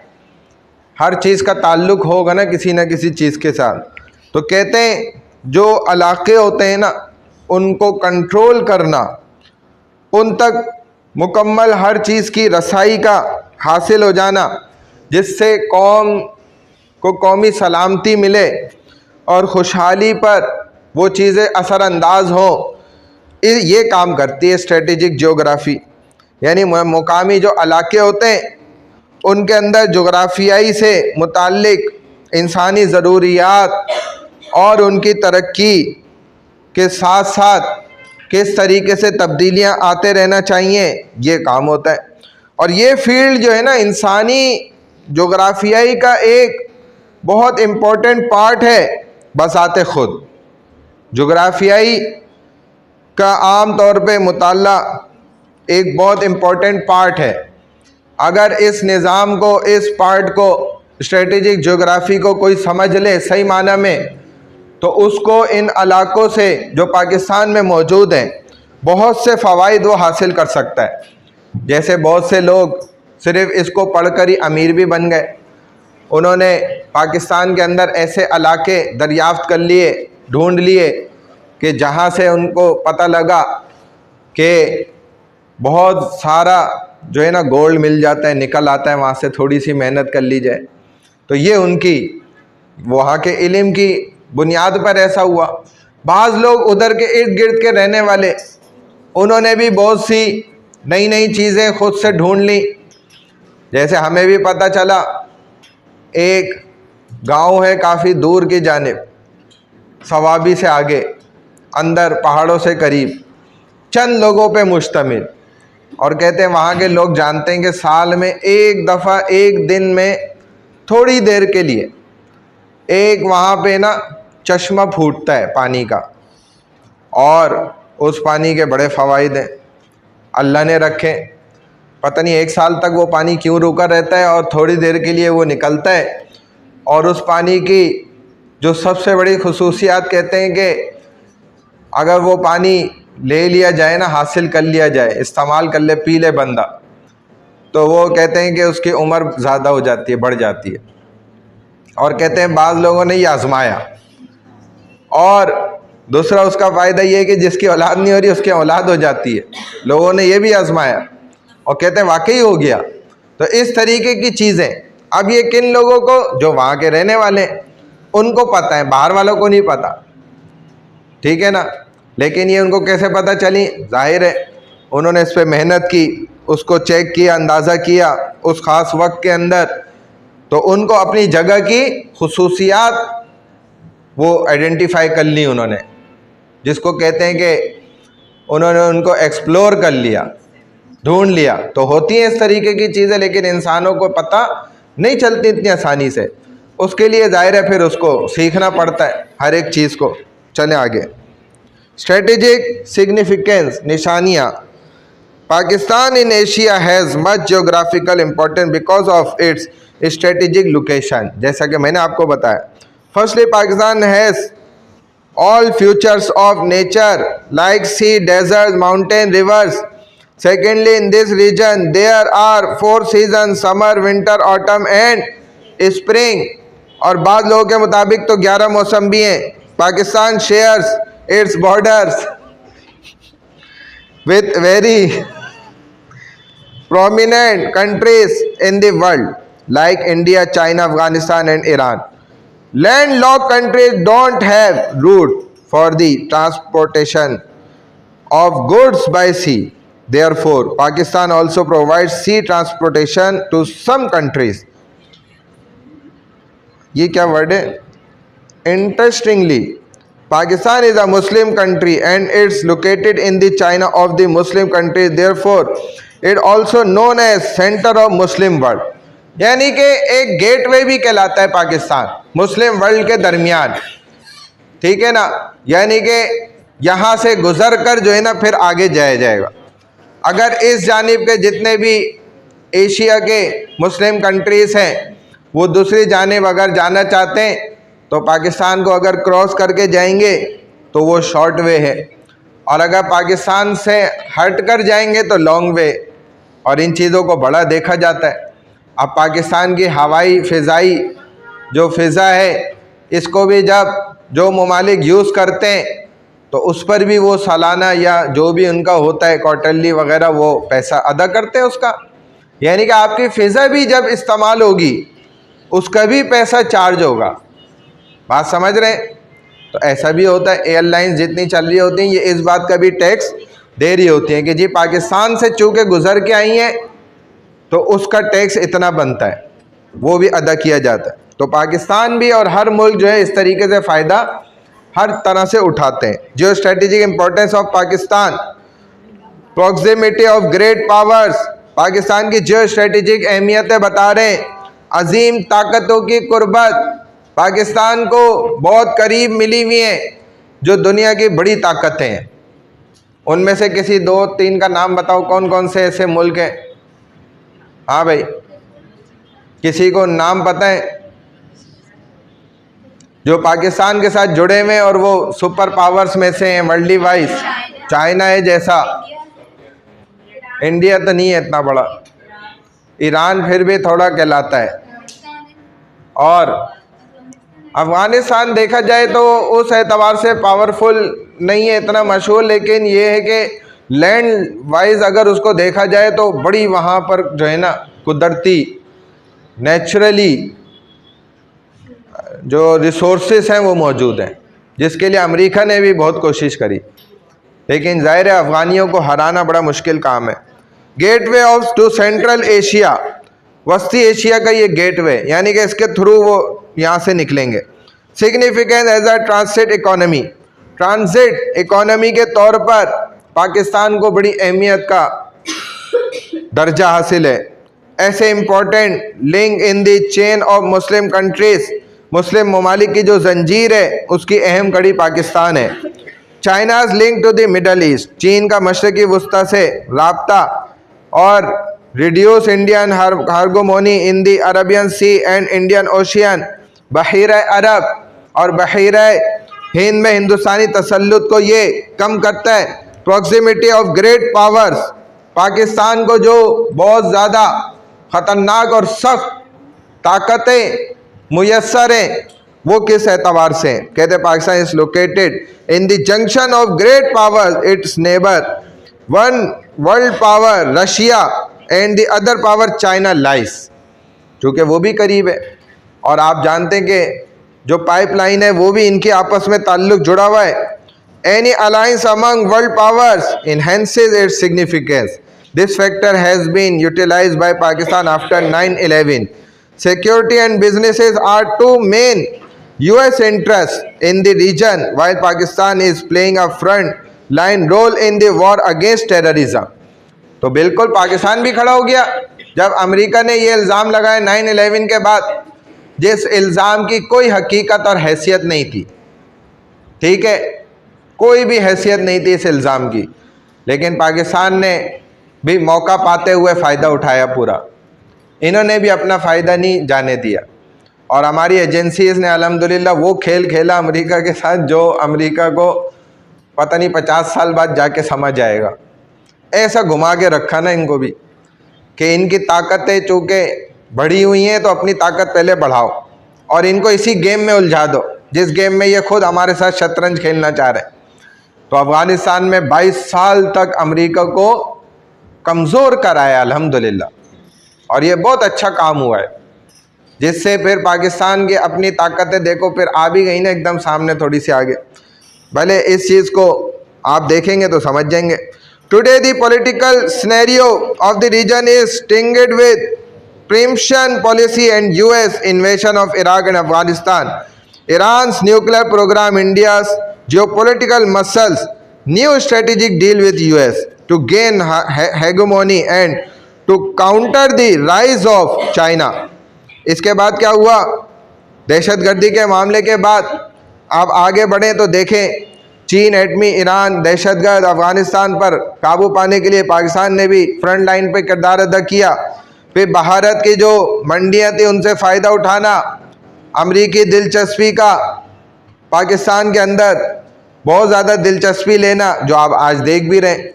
आज खित्ते का सियासी मंजरनामा आप देखें, गौर करें तो पिछले कुछ अरसे के मुकाबले में बहुत डिफरेंस आया है, बहुत ज़्यादा तब्दीलियाँ आ गई। हत्ता कि यहाँ तक भी हो गया कि बहुत से जो है फॉरेन कंट्रीज़ ने अपने वीज़े जो है पाकिस्तान के लिए खोल दिए। अभी ऐसा चल रहा है, ये सब हुआ है। तो ये इसी वजह से हुआ कि पाकिस्तान देखा जाए तो अपनी ये एक छोटी सी कार्रवाई करके, जो हकीकत में बहुत बड़ी कार्रवाई है, बुनियानु मरसूस वाली, तो ये बहुत ज़्यादा नुमाया हो गया, फोकस हो गया। और अल्लाह ने ये सब कराया एक हिंदू के हरकत की वजह से, बेवकूफ़ी की वजह से। और उसको कितना जो है ना साइड इफ़ेक्ट्स हासिल हुए, फिर उसके कितना वो नीचे पस्ती पे चला गया। तो ये सब अल्लाह कराते हैं। In all these issues Pakistan is directly और indirectly involve, especially after al Qaeda operation. The American think tank has repeatedly accepted that war against terrorism could never be won without the help of the Pakistan। वो ये खुद यकीन रखते थे, समझते थे कि ये जो एक बहुत बड़ा नेटवर्क चल रहा है अलकायदा का, कायदा भी कहना उस ज़माने में गुनाह था। बच्चा कह देता था ना मेरा कायदा कहाँ है, उसको भी पकड़ लेते हैं। वो कायदा करता था भाई, कायदा नूरानी कायदा, रूहानी कायदा। वो अपने कायदे की बुक का नाम लेता था, पकड़ के ले जाते थे, बोलते थे ये कायदा कर रहा है। तो जब चेक करते थे उसका बैग तो उसमें से वाकई कायदा पारा निकलता था। तो ये भी हुआ है। तो बहरहाल ये भी जो जमात थी ये ख़ुद अमेरिका ने ही बनाई थी, और उनकी एक ऑफिशियली प्लेटफॉर्म की बड़ी खातून ने ख़ुद इस बात का ऑफिशियली इकरार किया, 20 साल के बाद किया भले, लेकिन किया कि ये जमात तो हमने ही बनाई थी अलकायदा की। और बनाई जिस मकसद के लिए थी, जब वो पूरा हो गया तो वो उनका गलत मकसद फिर शुरू हो गया। ताकतवर तो वो हो गई थी जमात, फिर उसने जो है ना उल्टा काम शुरू करा। तो बहरहाल अब उन कार्रवाइयों को ये खुद ख़त्म करने के लिए पाकिस्तान को मोर्चा बनाते थे, पाकिस्तान ख़त्म करेगा। भाई पाकिस्तान ने बनाई है जो वो ख़त्म करे, लेकिन पाकिस्तान ने भी इस खेल में पूरा साथ दिया है अल्हम्दुलिल्लाह, और ये हमारे लिए फ़ायदेमंद हुआ, गलत नहीं हुआ। Gateway to Central Asia oil and energy game. दुनिया में इस वक्त आप खुद देख रहे हैं कि पेट्रोल को लेकर जितनी भी एनर्जी है, ताकतें, उसको लेकर एक बहुत बड़ा गेम चल रहा है, और उस गेम का नुमाया किरदार पाकिस्तान भी है। और हर कोई इस तरह उन तवानाइयों को हासिल करने के लिए हर एतबार से अपने आप को पावरफुल बनाने की कोशिशों में लगा हुआ है, ताकतवर करने की कोशिशों में लगा हुआ है। लेकिन जाहिर है एक वक्त ऐसा भी आ जाएगा कि इन एनर्जीज़ की भी फिर कोई हैसियत नहीं होगी। इस बच्ची का मोबाइल ले लो आप, क्या कर रही हो? प्रेजेंटेशन की तैयारी कर रही हो? अच्छा, ये प्रेजेंटेशन की प्रिपरेशन क्लास चल रही है? अगर प्रिपरेशन क्लास चल रही है तो ठीक है, नहीं चल रही तो बंद कर दो। तो अभी खोलिए तो अभी तो देखूंगा ना मैं, वरना आपको क्यों देखूंगा वैसे, जब कुछ करूँगी तो तभी तो मैं, इसीलिए अब देखता हूँ, वरना मैं तो देखता ही नहीं था। ये तो आप भी जानते हैं अच्छी तरह। बहरहाल, gateway to Central Asia oil and energy game, ये हो गया। चले आगे। Significance as a transit economy, Pakistan जो है ट्रांसिट इकोनॉमी के तौर पर क्यों स्पेशल बना? पाकिस्तान ट्रांसिट इकोनॉमी को तरक्की देने की सलाहियत रखता है। किस वजह से? कि on account is it's strategic location and locked Afghanistan now at the face of reconstruction finds it's ways through Pakistan, क्योंकि इसका स्ट्रेटेजिक महल वकू यानी जिस जगह पाकिस्तान वाक़ है वो लैंड लॉक अफगानिस्तान को अब तामीर नौ के मरहले में पाकिस्तान के रास्ते अपना रास्ता तलाश कर रहा है। और ज़ाहिर है चीन को देख लें, अपनी मईशत को मजबूत बनाने के लिए वो तेज़ तरीन शरह नमू 9% के साथ जो जनूबी सूबों को तरक्की दे रहा है। पाकिस्तान के ज़रिए वो सी पैक का जो एक निज़ाम चला रहा है, इसको आप देख लें तो इससे क्या होगा कि गवादर जो है ना वो 2500 किलोमीटर के फासले पे आ जाएगा, जबकि ये पहले 4500 डबल के मुकाबले पर था। जितना सफ़र और रास्ता लंबा होगा उतना नुकसान होगा उस मुल्क का, जितना शॉर्ट वे हो जाएगा उतना उनके लिए फ़ायदेमंद बनता है। तो पाकिस्तान इस तरीके के रास्ते, चाहे वो गवादर बंदरगाह के ज़रिए हो, गहरे पानियों के ज़रिए हो, या फिर सी पैक के ज़रिए से हो, ज़मीनी रास्ते के ज़रिए भी, तो उसने पूरी दुनिया के अक्सर ममालिक को ये रास्ते फराम किए हैं, मुहैया किए हैं, जिससे पाकिस्तान की अगर देखें ट्रांसिट इकोनॉमी भी फिर मजबूत होती है। Important link in the chain of Muslim countries, मुस्लिम ममालिक की जंजीर की अहम कड़ी जब देखें आप गौर करें तो वो पाकिस्तान है। अगर हम मुस्लिम ममालिक के नक्शे पर नज़र डालेंगे तो पाकिस्तान एक मरकज़ी मुकाम पर फ़राइज़ अंजाम दे रहा है। ऐसी जगह ये वाक़, ईरान के मगरिब की तरफ, चीन शुमाली अफ्रीका तक फैला हुआ, इस तरह ये मुस्लिम दुनिया की इक़्तिसादी तरक्की, वसाइल की जो मुंतकिली होती है उनको ट्रांसफ़र किया जाता है। सबसे बढ़कर दहशत गर्दी से निमटने की सरगर्मियाँ पाकिस्तान ने बहुत ज़्यादा उसमें आगे आगे पेश रहे। Muslim country with nuclear capability, एटमी सलाहियत को देखें, इंट्रोड्यूस भी मुसलमानों ने कराया एटम सबसे फर्स्ट टाइम, हुजूर सल्लल्लाहु अलैहि वसल्लम की पैदाइश से पहले। सिज्जील, ये वो पत्थर था जो करोड़ों साल अल्लाह ने जहन्नुम में जलाया इसको, और उन परिंदों के ज़रिए कहाँ से दुनिया के बाहर से अल्लाह ने भेजा दुनिया के अंदर अल्लाह ही जानते, लेकिन इंट्रोड्यूस मुसलमानों ने ही कराया। जब अबरा अपना लश्कर लेकर काबतुल्लाह को गिराने के लिए आ रहा था तो उस वक्त भी अबू मुत्तलिब तो जो सिर्फ उनके ऊँट 200 छीने थे वो लेने आए थे सरदार से, अबरा से। अबरा कहने लगा आप तो यहाँ के मक्का के बड़े सरदार हैं, मैं ये समझा आप मुझसे लड़ने आए होंगे, आप तो अपने ऊँट मांग रहे हैं। कहने लगे मेरा वास्ता ऊँटों से है, मैं ऊँटों का मालिक हूँ, ऑनर हूँ। वो काबतुल्लाह का जो ऑनर है, मालिक है, वो तुम्हें खुद देख लेगा, मुझे उससे कोई ताल्लुक़ नहीं, आप बस मेरे ऊँट मेहरबानी करें वापस करें और अपना रास्ता नापें। उसने कहा चलो भाई दे दो इनके ऊँट, 200 वापस कर दिए। ये लेकर पहुँचे उधर, सबको ऐलान किया भाई निकल जाओ यहाँ काबतुल्लाह से और पहाड़ियों पे चले जाओ, दुआ करो अल्लाह से, बस अल्लाह ही बचाएगा अपने घर को। तो अल्लाह ने बचाया एटम से। और अबाबील, छोटे छोटे परिंदे, 3 एटम एक चोंच में 2 पंजों में उड़ते हुए लेकर आए और अबरा के लश्कर पे छोड़ दिए ऊपर से। जब वो एटम आगे गिरे तो कुरान खुद कहता है फजालहुम कास्फिम माकूल, आप देखते भूसे की तरह पड़े हुए थे, सारे मरे हुए। अबरा कहते उसका जो हाथी था, महमूद नाम था, इतना बड़ा हाथी था वो, खतरनाक।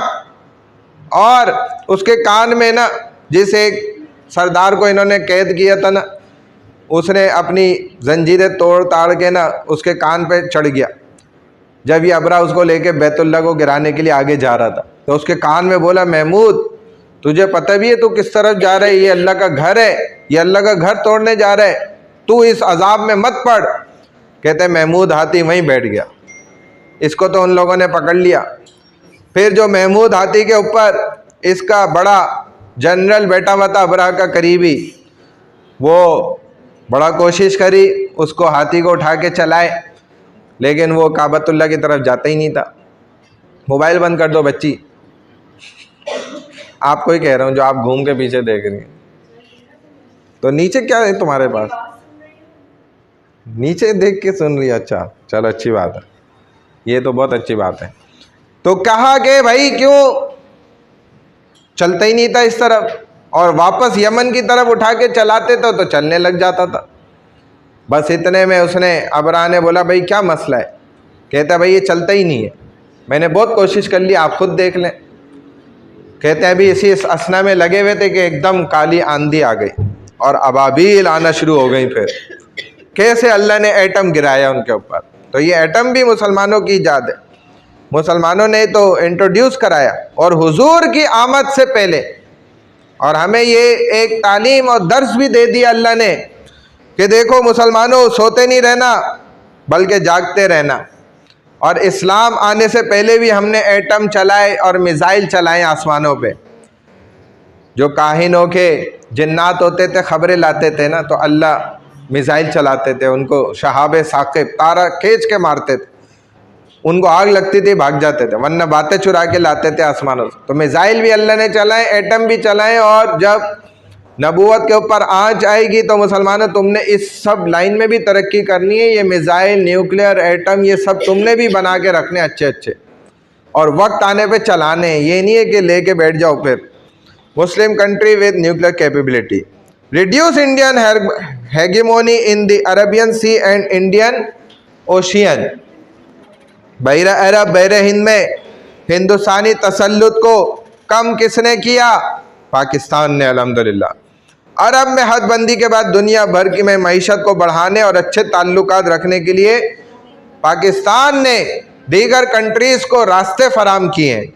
इनसाइड पाकिस्तान, इसमें क्या है? रूरल एरियाज़ हैं, अर्बन एरियाज़ हैं। अगर आप पाकिस्तान के अंदर झांकें, देखें गौर से, तो यहाँ पर देहाती इलाके, उनकी खूबसूरतियाँ अपनी हैं, अपने रंग हैं, अपने मज़े, अपनी पुरफ़िज़ा खूबसूरत चहकती महकती आवाज़ों के साथ बुलबुलों की, और ज़िंदगी अलग है, देसी ज़िंदगी और खालिस ज़िंदगी एक नंबर। और शहरी इलाकों में अल्हम्दुलिल्लाह पढ़े लिखे लोग चूँकि रहते हैं और तरक्की याफ्ता लोग हैं यहाँ, ठीक है ना, इसलिए माशाल्लाह यहाँ पर वही निज़ाम है। फिर तो ये बहरहाल हर जगह का अलग हिसाब होता है। पाकिस्तान का एडमिनिस्ट्रेटिव सेटअप बायो कैमरल, ये सेटअप मैं आपको बता चुका हूँ प्रीवियस क्लास में, ये सारा सेटअप बताया आपको। खैबर पख्तूनख्वा, इसका इंट्रोडक्शन देख लें। पाकिस्तान का शुमाल मगरिब में वाक़ KPK है और इसका कुल रकबा 28,773 मुरब्बा किलोमीटर वाइज भी देख लें, और कुल आबादी यहाँ की 30 लाख है ना, ये क्या है, या 3 करोड़ 50,08,920। ये काउंटिंग देखो ज़रा सा आगे है ना, हाँ ये रही, देखो 30,508,920 दिख रही है। सर करोड़ में 3 करोड़ है शायद, हाँ 3 करोड़ 5,08,920, ठीक है। ये उस वक्त जो है ना, देखा जाए 2010 के स्टेट्स के मुताबिक है, ये अभी के स्टेट्स नहीं है, पुराने हैं। अच्छा, इनका अगर आप एडमिनिस्ट्रेटिव सेटअप देख लें तो फाटा में इसको जो है ना मर्ज किया गया था, फाटा के अंदर, यही है ना administrative setup. Khyber Pakhtunkhwa KPK इसको कहते हैं। 7 डिवीज़न पर ये डिस्ट्रीब्यूट हुआ है और पाकिस्तान का तीसरा तरतीब वाला ज़िला है जो इंतज़ामी इकाइयों के अंदर तकसीम हुआ है। सूबा डिवीज़न के नीचे ये मौजूद है और इसकी तहसीलें भी हैं, बनाई गई हैं जो कि, और हुकूमत का ये पहला दर्जा रखता था लेकिन अब नहीं। सूबा खैबर पख्तूनख्वा में 34 अज़ला हैं, ठीक है ना, जो डिस्ट्रिक्ट कहलाते हैं इस तरीके से। उसमें बहरहाल चित्राल भी आता है और तुरगर भी आता है, और इस तरीके से अलग अलग इनकी अपनी अपनी आबादियाँ हैं। गिलगित बल्तिस्तान की तरफ आ जाए तो इसका इंट्रोडक्शन, गिलगित बल्तिस्तान पाकिस्तान के शुमाली इलाके जात पर मबनी है। गिलगित बल्तिस्तान का कुल रकबा 72,971 किलोमीटर है। यहाँ के लोग जो हैं 2009 के मरदमशुमारी के एतबार से ये मेरा ख्याल है 14,92,924 हैं। ठीक है, ये देख लेना स्टेट्स, इनको बस नंबरिंग में याद कर लो तो अच्छा है। ये सूबा देखा जाए तो दो हिस्सों पर मुश्तमिल है, गिलगित और बल्तिस्तान में। और गिलगित बल्तिस्तान इंतज़ामी तौर पर 3 डिवीज़नों पर तकसीम है। ठीक है, इसके 14 टोटल अजला हैं, यानी कि ज़िला जिसको आप कहते हैं, डिस्ट्रिक्ट। आगे आ जाए तो पंजाब है, जो रकबे के एतबार से ज़मीनी सबसे बड़ा हिस्सा रखता है। सूबा पंजाब मुख्तलिफ सूफ़ी मज़ारात पर भी मुश्तमिल है, ख़ास तौर पर दाता दरबार है। लाहौर पंजाब का कुल रकबा देखा जाए तो 2,53,044, 5,344 इतना है। 20,000 ये 2 लाख है ना, 5,344। और यहाँ की जो आबादी है, पॉपुलेशन, वो मेरा ख्याल है 1,99,98,655 है, जो उस वक्त के स्टेट्स के हिसाब से थी। एडमिनिस्ट्रेटिव सेटअप इनका सूबे पंजाब का 9 डिवीज़न पर है, 36 अजला हैं इनके। रकबे के लिहाज से सबसे बड़ा ज़िला भावलपुर है और साहिवाल सबसे छोटा है। फिर सिंध पे आ जाए, इसका इंट्रोडक्शन, सिंध अपनी तारीख़ में देखा जाए पुरानी तहज़ीब में बहुत नुमाया मशहूर है। सिंध का कुल रकबा जो है वो 54,407 मुरब्बा मील है। कुल आबादी यहाँ की 2017 की मरदमशुमारी के एतबार से अगर देखी जाए तो 4,78,54,510 थी, जबकि अब तो आके इस दफ़ा जो है ना 4 करोड़ कुछ हो गई, कम हो गई, माशाल्लाह लोग कम हो गए। एडमिनिस्ट्रेटिव सेटअप जो अभी 2022 में हुई थी मरदमशुमारी, सिंध को 60 डिवीज़नों 30 अजला में तकसीम किया गया। ठीक है ना, बड़ा ज़िला जो है ठट्टा है, और जबकि कराची आबादी के लिहाज से सबसे बड़ा है। इंट्रोडक्शन, बलूचिस्तान आगे फिर बलूचिस्तान को देखें, पाकिस्तान के चारों सूबों में सबसे बड़ा मुरब्बा फीट के रकबे पर फैला हुआ है और 3,47,190 ऐसे ही है।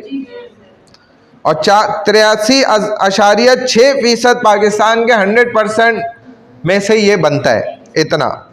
और लास्ट स्लाइड यही है, सूबा बलूचिस्तान को 60 डिवीज़नों पर और 33 डिस्ट्रिक्ट पर अजला पर तकसीम किया गया है। चागी जो इसका इलाका है, रकबे के लिहाज से पाकिस्तान का सबसे बड़ा ज़िला है, जो बलूचिस्तान में वाक़। कोयटा आबादी के लिहाज से बलूचिस्तान का सबसे बड़ा ज़िला है। ठीक है ना, हाँ, लव पाकिस्तान, बस यही था लास्ट। चले भाई, क्या टाइम हो गया? लो, अभी तो बड़ा टाइम है। कौन है प्रेजेंटेशन के लिए? आ जाओ भाई।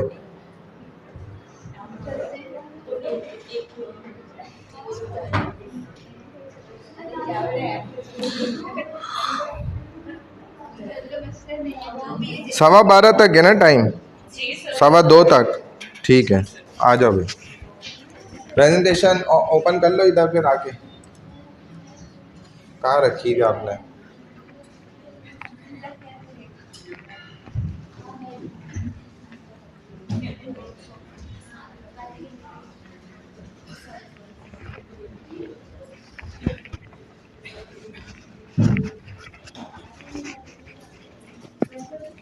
प्रेजेंटेशन दे दें, फिर मैं अटेंडेंस ले लेता हूँ। बंद करनी है।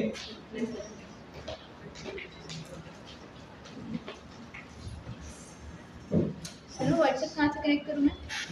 क्रोम में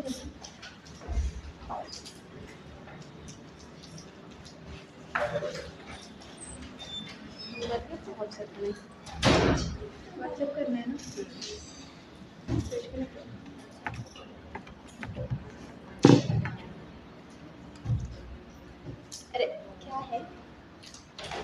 है बोलो।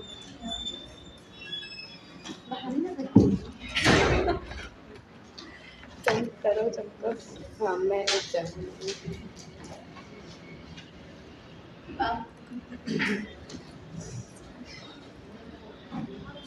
क्या है?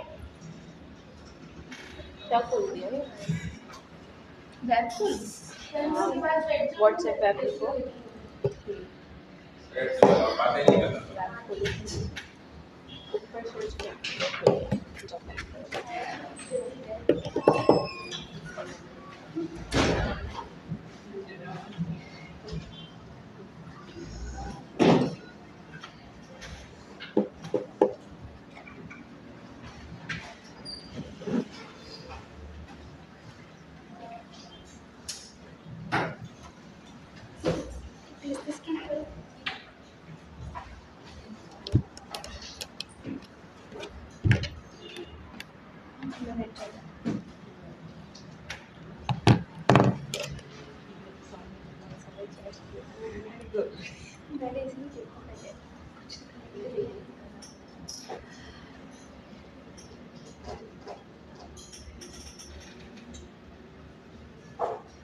ये अच्छा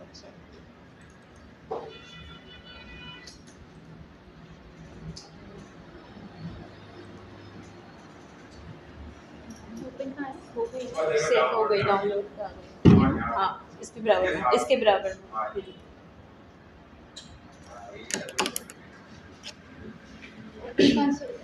फोटो गया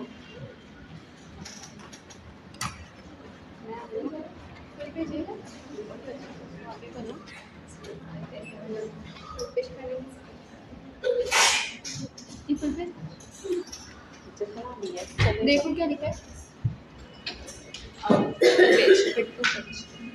है यार। बस सही है यार इतना हो जाएगा ओके। कहाँ से? यहाँ से करोगे बस ठीक है Assalamualaikum, my name is Mariana and my presentation topic is military government. Military government is a system where the army take control instead of normal elected leader. This means that military officers make the rule, decision and the government. Next. Key points. Army control the country instead of elected leader. Military officer make laws and decisions. No elections during military rules. People freedom may be limited. Rule is usually strict and disciplined, not always long-lasting. Next. Military government in Pakistan. Military government in Pakistan is General Ayub Khan 1958 से 1969 तक थे, general याया खान 1969 से 1971 तक थे, general Ziaul हक 1977 से 1988 तक थे, परवेज मुशर्रफ 1990 से 2008 तक थे. Advantages: quick decision, better law and order, stop fights, less cooperation and strict discipline system. Disadvantages: people cannot vote, less freedom, freedom may misuse power, fear in society, not good for long-term democracy. Hello everyone, it's me Mridul Vatsam. I'm going to discuss the role of our four military government. First, it was General Ayub Khan, who was from 1958 till 1969. He passed the first martial law of Pakistan. He also introduced the democratic system. Also, he brought the economic and industrial growth. However, his government followed an authoritarian style that limited the political freedom. Next came General Yahya Khan, 1969 till 1971, who passed the second martial law of Pakistan. He ended the one-unit system. He also held the Pakistan's first General Assembly elections in 1970. But political tensions eventually led to the separation of East Pakistan, which was created Bangladesh later on.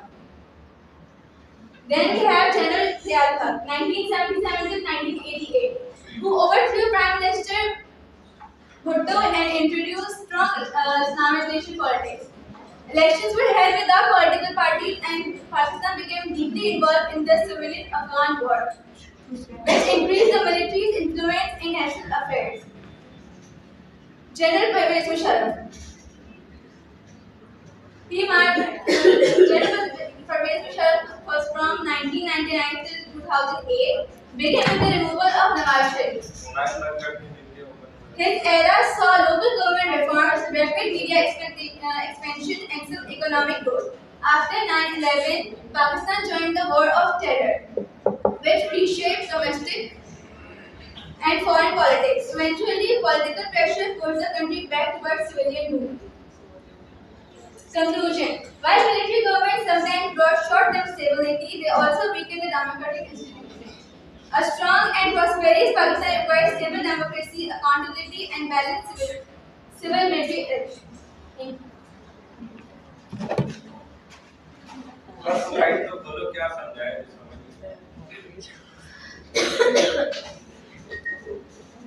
Military government को उसने तो heading भी पहली वाली में गलत पड़ी है। मिलिट्री लेस गवर्नमेंट करप्शन को उसने लेस कॉपरेशन बोला है। करप्शन कम होती है उसके कॉपरेशन कम हो जाता है। सिर्फ शॉर्ट टर्म गोल है ना स्टेबिलिटी इसमें। आई मैं स्टूडेंट से सवाल करता हूँ तो क्या समझ आई कोई सवाल नहीं कर रहा। ये वाला आप कोई सवाल करना है किसी ने? सर इन्होंने तो रीड किया, एक्सप्लेन थोड़ी किया। मैं यही तो कह रहा हूँ न्यूज़ पढ़ें, जैसे न्यूज़ देख के रीड करते हैं, न्यूज़ के अंदर खुद न्यूज़ होती है तो हमें यही लगा कि न्यूज़ पढ़िए आपने। थोड़ा समझाओ, डिफाइन तो करो मिलिट्री गवर्नमेंट सिस्टम है क्या, क्यों आता है, क्या होता है। मिलिट्री गवर्नमेंट सिस्टम वो होता है जो हमारी आर्मी बनाती है अपनी कंट्री के लिए, ताकि वो एक बेटर डिसीजन ले सके अपनी कंट्री को, अपनी गवर्नमेंट को रन करने के लिए। ये तो नहीं होता। यही होता है सर मिलिट्री गवर्नमेंट वो है पर्टिकुलरली जो पॉलिटिकल पार्टीज को हटा के वो खुद आते हैं और उनकी जगह पे अपने अपने हाथ पे वो डिसीजंस देते हैं। मिलिट्री अपने हाथ पे डिसीजंस देती है। मतलब आपके पास से ये समझ आ रहा है कि आर्मी का भी यही काम होता है कि वो सियासत भी चलाए, गवर्नमेंट का सिस्टम भी इसको रन करे मिलिट्री, एक फौजी का ये काम है। पहले तो इसको आपको डिफाइन करना चाहिए ना कि ये काम उनका है ही नहीं या है, पहले इसको समझाएगा फिर आगे मजीद चीजें समझाएं। उर्दू में समझाए भले हमें कोई इशू नहीं है, इंग्लिश में सर इसके अंदर पर्टिकुलरली ये बताया गया है जो कि एंड में हमने ये भी देखा है, जैसे हम लोगों ने इनके रूल में देखा है कि हमारा पाकिस्तान सेपरेट हो गया, हमारा ईस्ट पाकिस्तान सेपरेट हो गया जो कि बाद में बांग्लादेश बन गया, या फिर अफगानिस्तान के साथ हमारा वॉर हुई थी उसमें भी हमारा इन्वॉल्वमेंट हुई, जो कि जिसके बाद परवेज मुशर्रफ के बाद कोई मिलिट्री पावर नहीं आई, कोई इसके बाद रूल नहीं आया हमारा मिलिट्री का, क्योंकि इसका ड्रॉबैक बहुत ज़्यादा थे। हमारे पास बहुत शॉर्ट टर्म स्टेबिलिटी थी, हमारा कोई लॉन्ग टर्म स्टेबिलिटी नहीं थी। हम लोगों को बहुत शॉर्ट उसमें वो कहते हैं ना कि short term solution, long term solution नहीं थे इनके पास। थोड़ा बहुत पावर आता था एंड देन उसका सोल्यूशन निकाल के लोग अप्लाई करते थे। देखो बेसिक पॉइंट ऑफ व्यू तो ये है ना कि मिलिट्री सिस्टम जो है वो गवर्नमेंटल सिस्टम नहीं है। जो एक फौजी है उसका काम ये है कि सरहद पर हिफाजत करना, मुल्क की सरहदों की, ना कि मुल्क की अंदरूनी मामलात के अंदर अमल दखल करना। तो जब गवर्नमेंटल सिस्टम में मिलिट्री सिस्टम आएगा तो वो तो अंदरूनी मामलात में उलझ जाएंगे, तो सरहदों पे कौन पहरा देगा? मैं और आप देंगे जाकर। तो इसी वजह से मना किया जाता है मिलिट्री सिस्टम को गवर्नमेंट के अंदर एंट्रेंस करने से। ये उनका पार्ट नहीं है जॉब का। डायरेक्ट टीचर का काम है पढ़ाना, एक प्योन आ जाए जब पढ़ाने के लिए भाई मैं पढ़ाऊंगा, तो आप बोलेंगे हाँ सही है कोई बात नहीं, आप भी इंसान ही, आप भी पढ़ा सकते हैं और बहुत भले इंसान है। टीचर से ज्यादा टाइम तो आप देते हैं। टीचर बेचारा आता है 2 घंटे भाग जाता है, लेकिन आप माशाल्लाह सुबह से हम देखते हैं 8:30 बजे से आप लगे हैं और रात तक हम चले भी जाते हैं, लेकिन आप यही होते हैं, तो आपका ज्यादा जैसा तो आप मिलिट्री जो है ना उसका देखिए मिलिट्री ये खुद असलहे के साथ, वेपन के साथ जुड़ा है। और गवर्नमेंट में असलहा नहीं चलता बल्कि कलम चलता है, पेन चलता है, दिमाग चलता है, और ईगो इनके पास होता ही नहीं।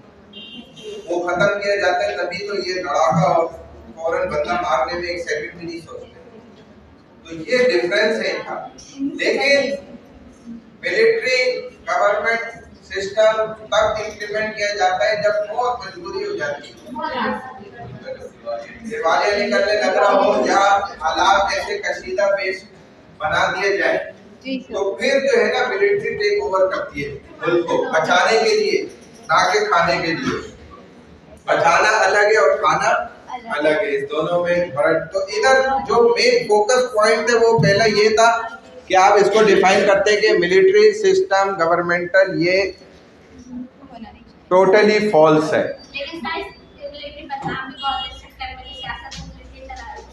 हाँ, फिर दूसरा पॉइंट ऑफ व्यू इसमें ये समझाना चाहिए था कि क्यों मिलिट्री गवर्नमेंट सिस्टम में एंटर होती है, वो इम्पोर्टेंट पॉइंट है, इसका पार्ट है।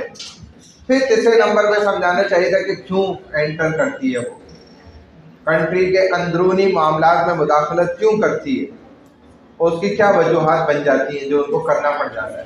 तो ये मुल्क की साख जब कमज़ोर होती है तब ऐसा होता है। बहरहाल चले ठीक है, अपना डन करके भेज दें कि हमारा पार्ट जो है ना वो डन हो गया। Inspiring unity and the creation was very important for Muslims to have an inspiration that Quaid-e-Azam made this homeland for Muslims.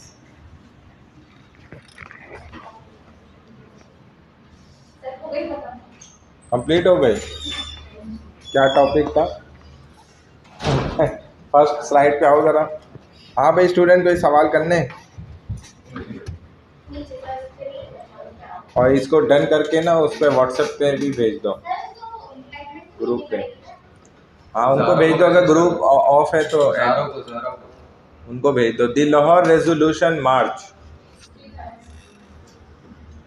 ये किसने पास करवाया था? लाहौर रेजोल्यूशन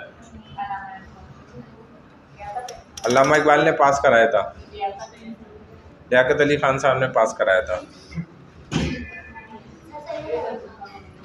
अच्छा, ये आप लोगों ने तैयारी की है, आपको ये नहीं पता जो आपका टॉपिक है। तो ये रेजोल्यूशन जो पेश किया था और किसने इसको पास करवाया था, इसका ही नहीं पता, फिर क्या पता है आपको?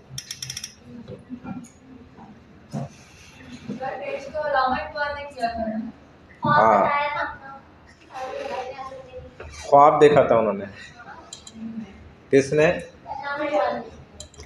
अच्छा, और ताबीर अल्लामा इकबाल की किसने बताई थी? क़ायद-ए-आज़म ने बताई थी। हालांकि आलिम वो हैं, आलिम बताता है ताबीर तो। अल्लामा इकबाल आलिम है। अच्छा, आप ये कह रही हैं कि एक आलिम जो है अपने ख्वाब की ताबीर मालूम करने एक मजूसी के पास जा रहे हैं।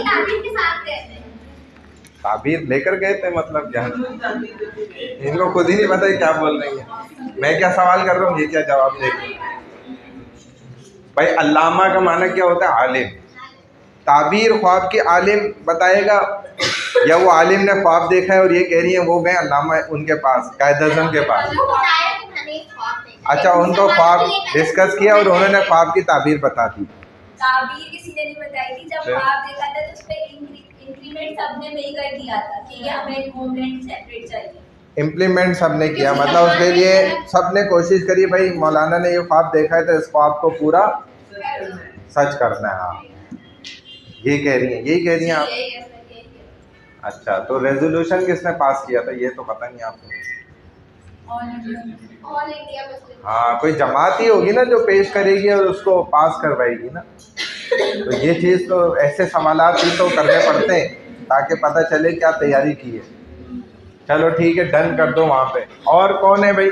ख़त्म हो गए सब? जल्दी आ जाओ, टाइम कम है, अब 17-18 मिनट रह गए बस।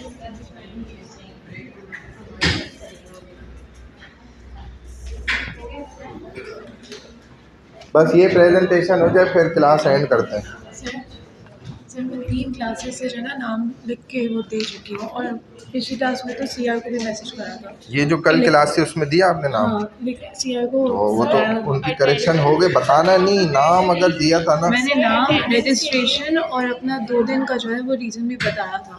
लेकिन ये मुझे कल नाम मिला है, मैंने ये भेज के इनको करेक्शन करा दी सबकी, जो पेपर पे यहीं से सबने लिख कर भेजे। मैंने सीआर को भेजा था, ये मुझे पेपर मिला ही नहीं था। मैं क्लास में था, मैंने क्लास भी ली थी एंड तक बिल्कुल। भेजे अभी व्हाट्सएप करें मुझे अपना नाम, रोल नंबर और ये चीज़ें ना, किस दिन की एब्सेंट है वो भी लिख जाए। चले स्टार्ट कर ले भाई।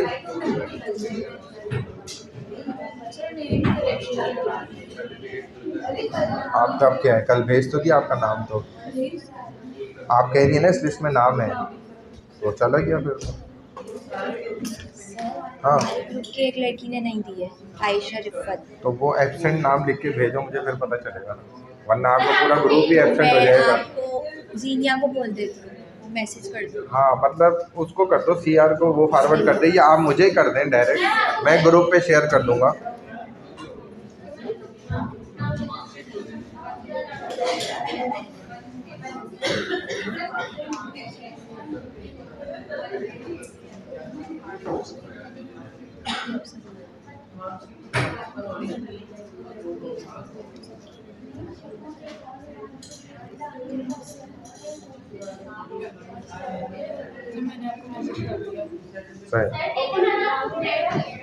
भेज दिया, ठीक है।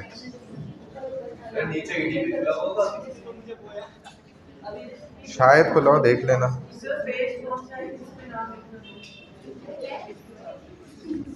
वो पेज तो कल चला था, अब आप नया कोई पेज आप लोग बना लें। कितनी एब्सेंट है आपकी? 8 हैं।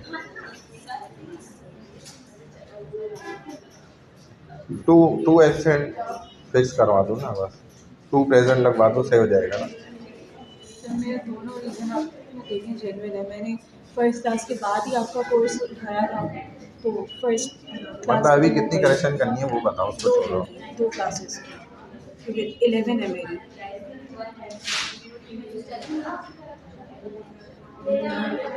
4 एब्सेंसेस सही कर दें, ठीक है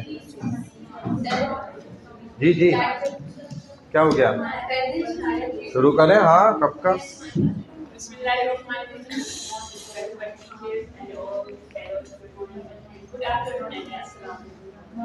Today, Sakina Akbar and my friends are here to present presentation about the relation with India and ongoing conflicts, our region of Kashmir, and economic development and industrialization efforts in Pakistan post-independence. Kashmir पर पाकिस्तान और India के जितने भी मसाइल हैं उनके बारे में बात करेंगे, और पाकिस्तान में आफ्टर इंडिपेंडेंस के बाद पाकिस्तान की जो माशरती और माशरती और जो सनती ग्रुप नंबर क्या है आपका? तरक्की है उसके बारे में बात।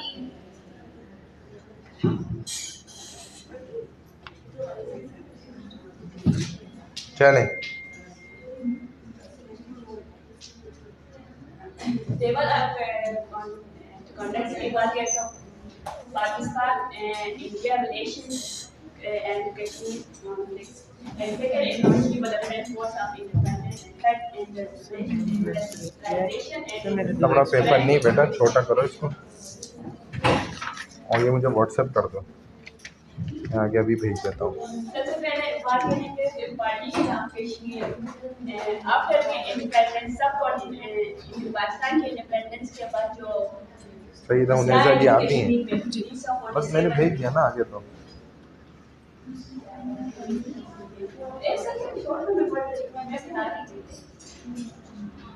पार्टीशन ऑफ कश्मीर, कश्मीर की डिवाइड पार्टीशन कैसी हो गई? सब कॉन्टिनेंट के बाद जो सब कॉन्टिनेंट में यूनियन हुई और उसके बाद जो है पाकिस्तान और इंडिया दो अलग सेपरेट मुल्क बने, तो फिर बात उसके बाद जो आई कश्मीर पर, तो फिर उसी डिवाइड जब पाकिस्तान हुआ उसी में जो ज़्यादा लोगों की माइग्रेशन हो गई, तकरीबन 10 से 20 मिलियन पीपल माइग्रेट हुए पाकिस्तान से इंडिया से पाकिस्तान, और फिर उसी और 1 से 2 मिलियन पीपल उसी आने जाने के चक्कर में उनकी डेथ हो गई। और 1947 में कश्मीर का इंडिपेंडेंस के बाद कश्मीर में जो मेजोरिटी थी वो मुसलमानों। व्हाट्सएप करो किसका है? तो फिर व्हाट्सएप कर दो, कश्मीर के जो राजा थे वो हिंदू थे, उन्होंने फिर ये फैसला किया कि हम इंडिया को ज्वाइन कर दें, उन्हीं के साथ आगे बढ़ेंगे। और इसी बात पे इंडिया और पाकिस्तान में जंग छिड़ी। फर्स्ट इंडो वॉर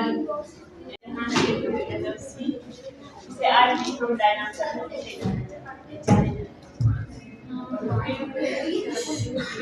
जोर से बोलो ना थोड़ा। हाँ चले सही।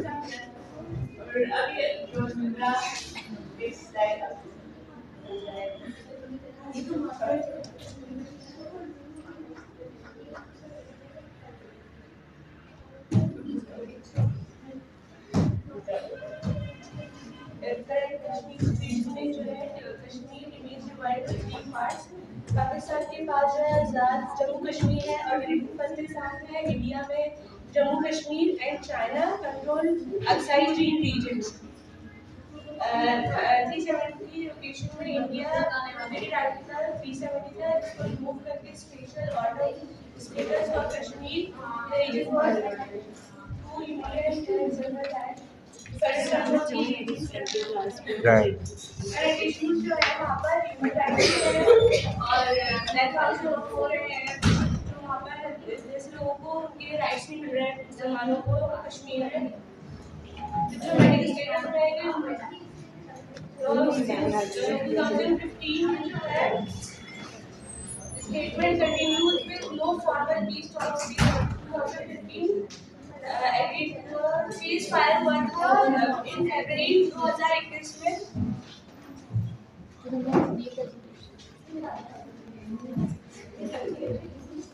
क्या हुआ? पोस्ट इंडिपेंडेंस इकोनॉमिक चैलेंजेस, जिसमें 1947 में स्टार्टिंग पॉइंट जो था वो 10% था ब्रिटिश इंडिया, 53% था GDP from agriculture. Early politics में फर्स्ट 5 ईयर प्लान जो है उसका 1955 to 60 में।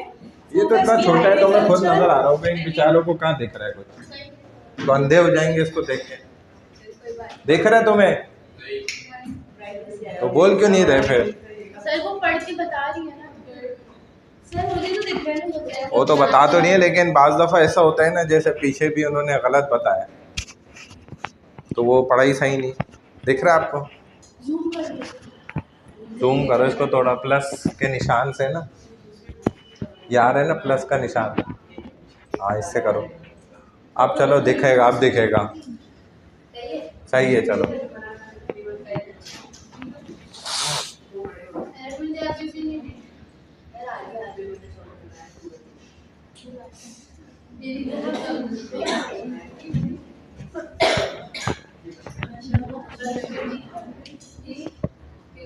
गुम कर दिया इसने, जानबूझ के किया उसने। अर्ली पॉलिटिक्स में फर्स्ट 5 ईयर जो प्लान था 1955 to 60 में था, फोकस किया गया था एग्रीकल्चर डेवलपमेंट में, एस्टैब्लिशिंग की थी बेसिक इंडस्ट्रीज को। मेजर चैलेंजेस जो थे उधर उसमें जो है रिहेबिलिटेशन में 7 मिलियन पीपल्स थे, 7 मिलियन लोग थे, लैक ऑफ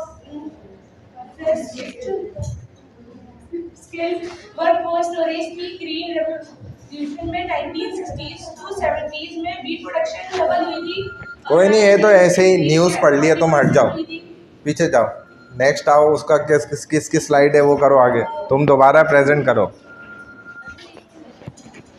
किसका मोबाइल बज रहा है? नेक्स्ट वाली आओ ज़रा, उसको भी देख लें। तुमने तैयारी सही नहीं की है, ढीली ढाली तैयारी की है। हाँ तुम्हें भी ज़रा चेक कर लेना तुम कौन सा तीर मारती हो, तुम्हारा तीर भी देख लेना। आ जाओ। नहीं फिर दोबारा रिपीट कराएंगे और क्या। ये एक तो स्लाइड्स को बड़ा बनाओ, ये इतना छोटा बनाया आप लोगों ने। मकसद इनको नज़र तो आए बेचारों को। सर अगली क्लास में बड़ी करके ले आए। जाओ भाई जाओ, चलो अस्सलाम।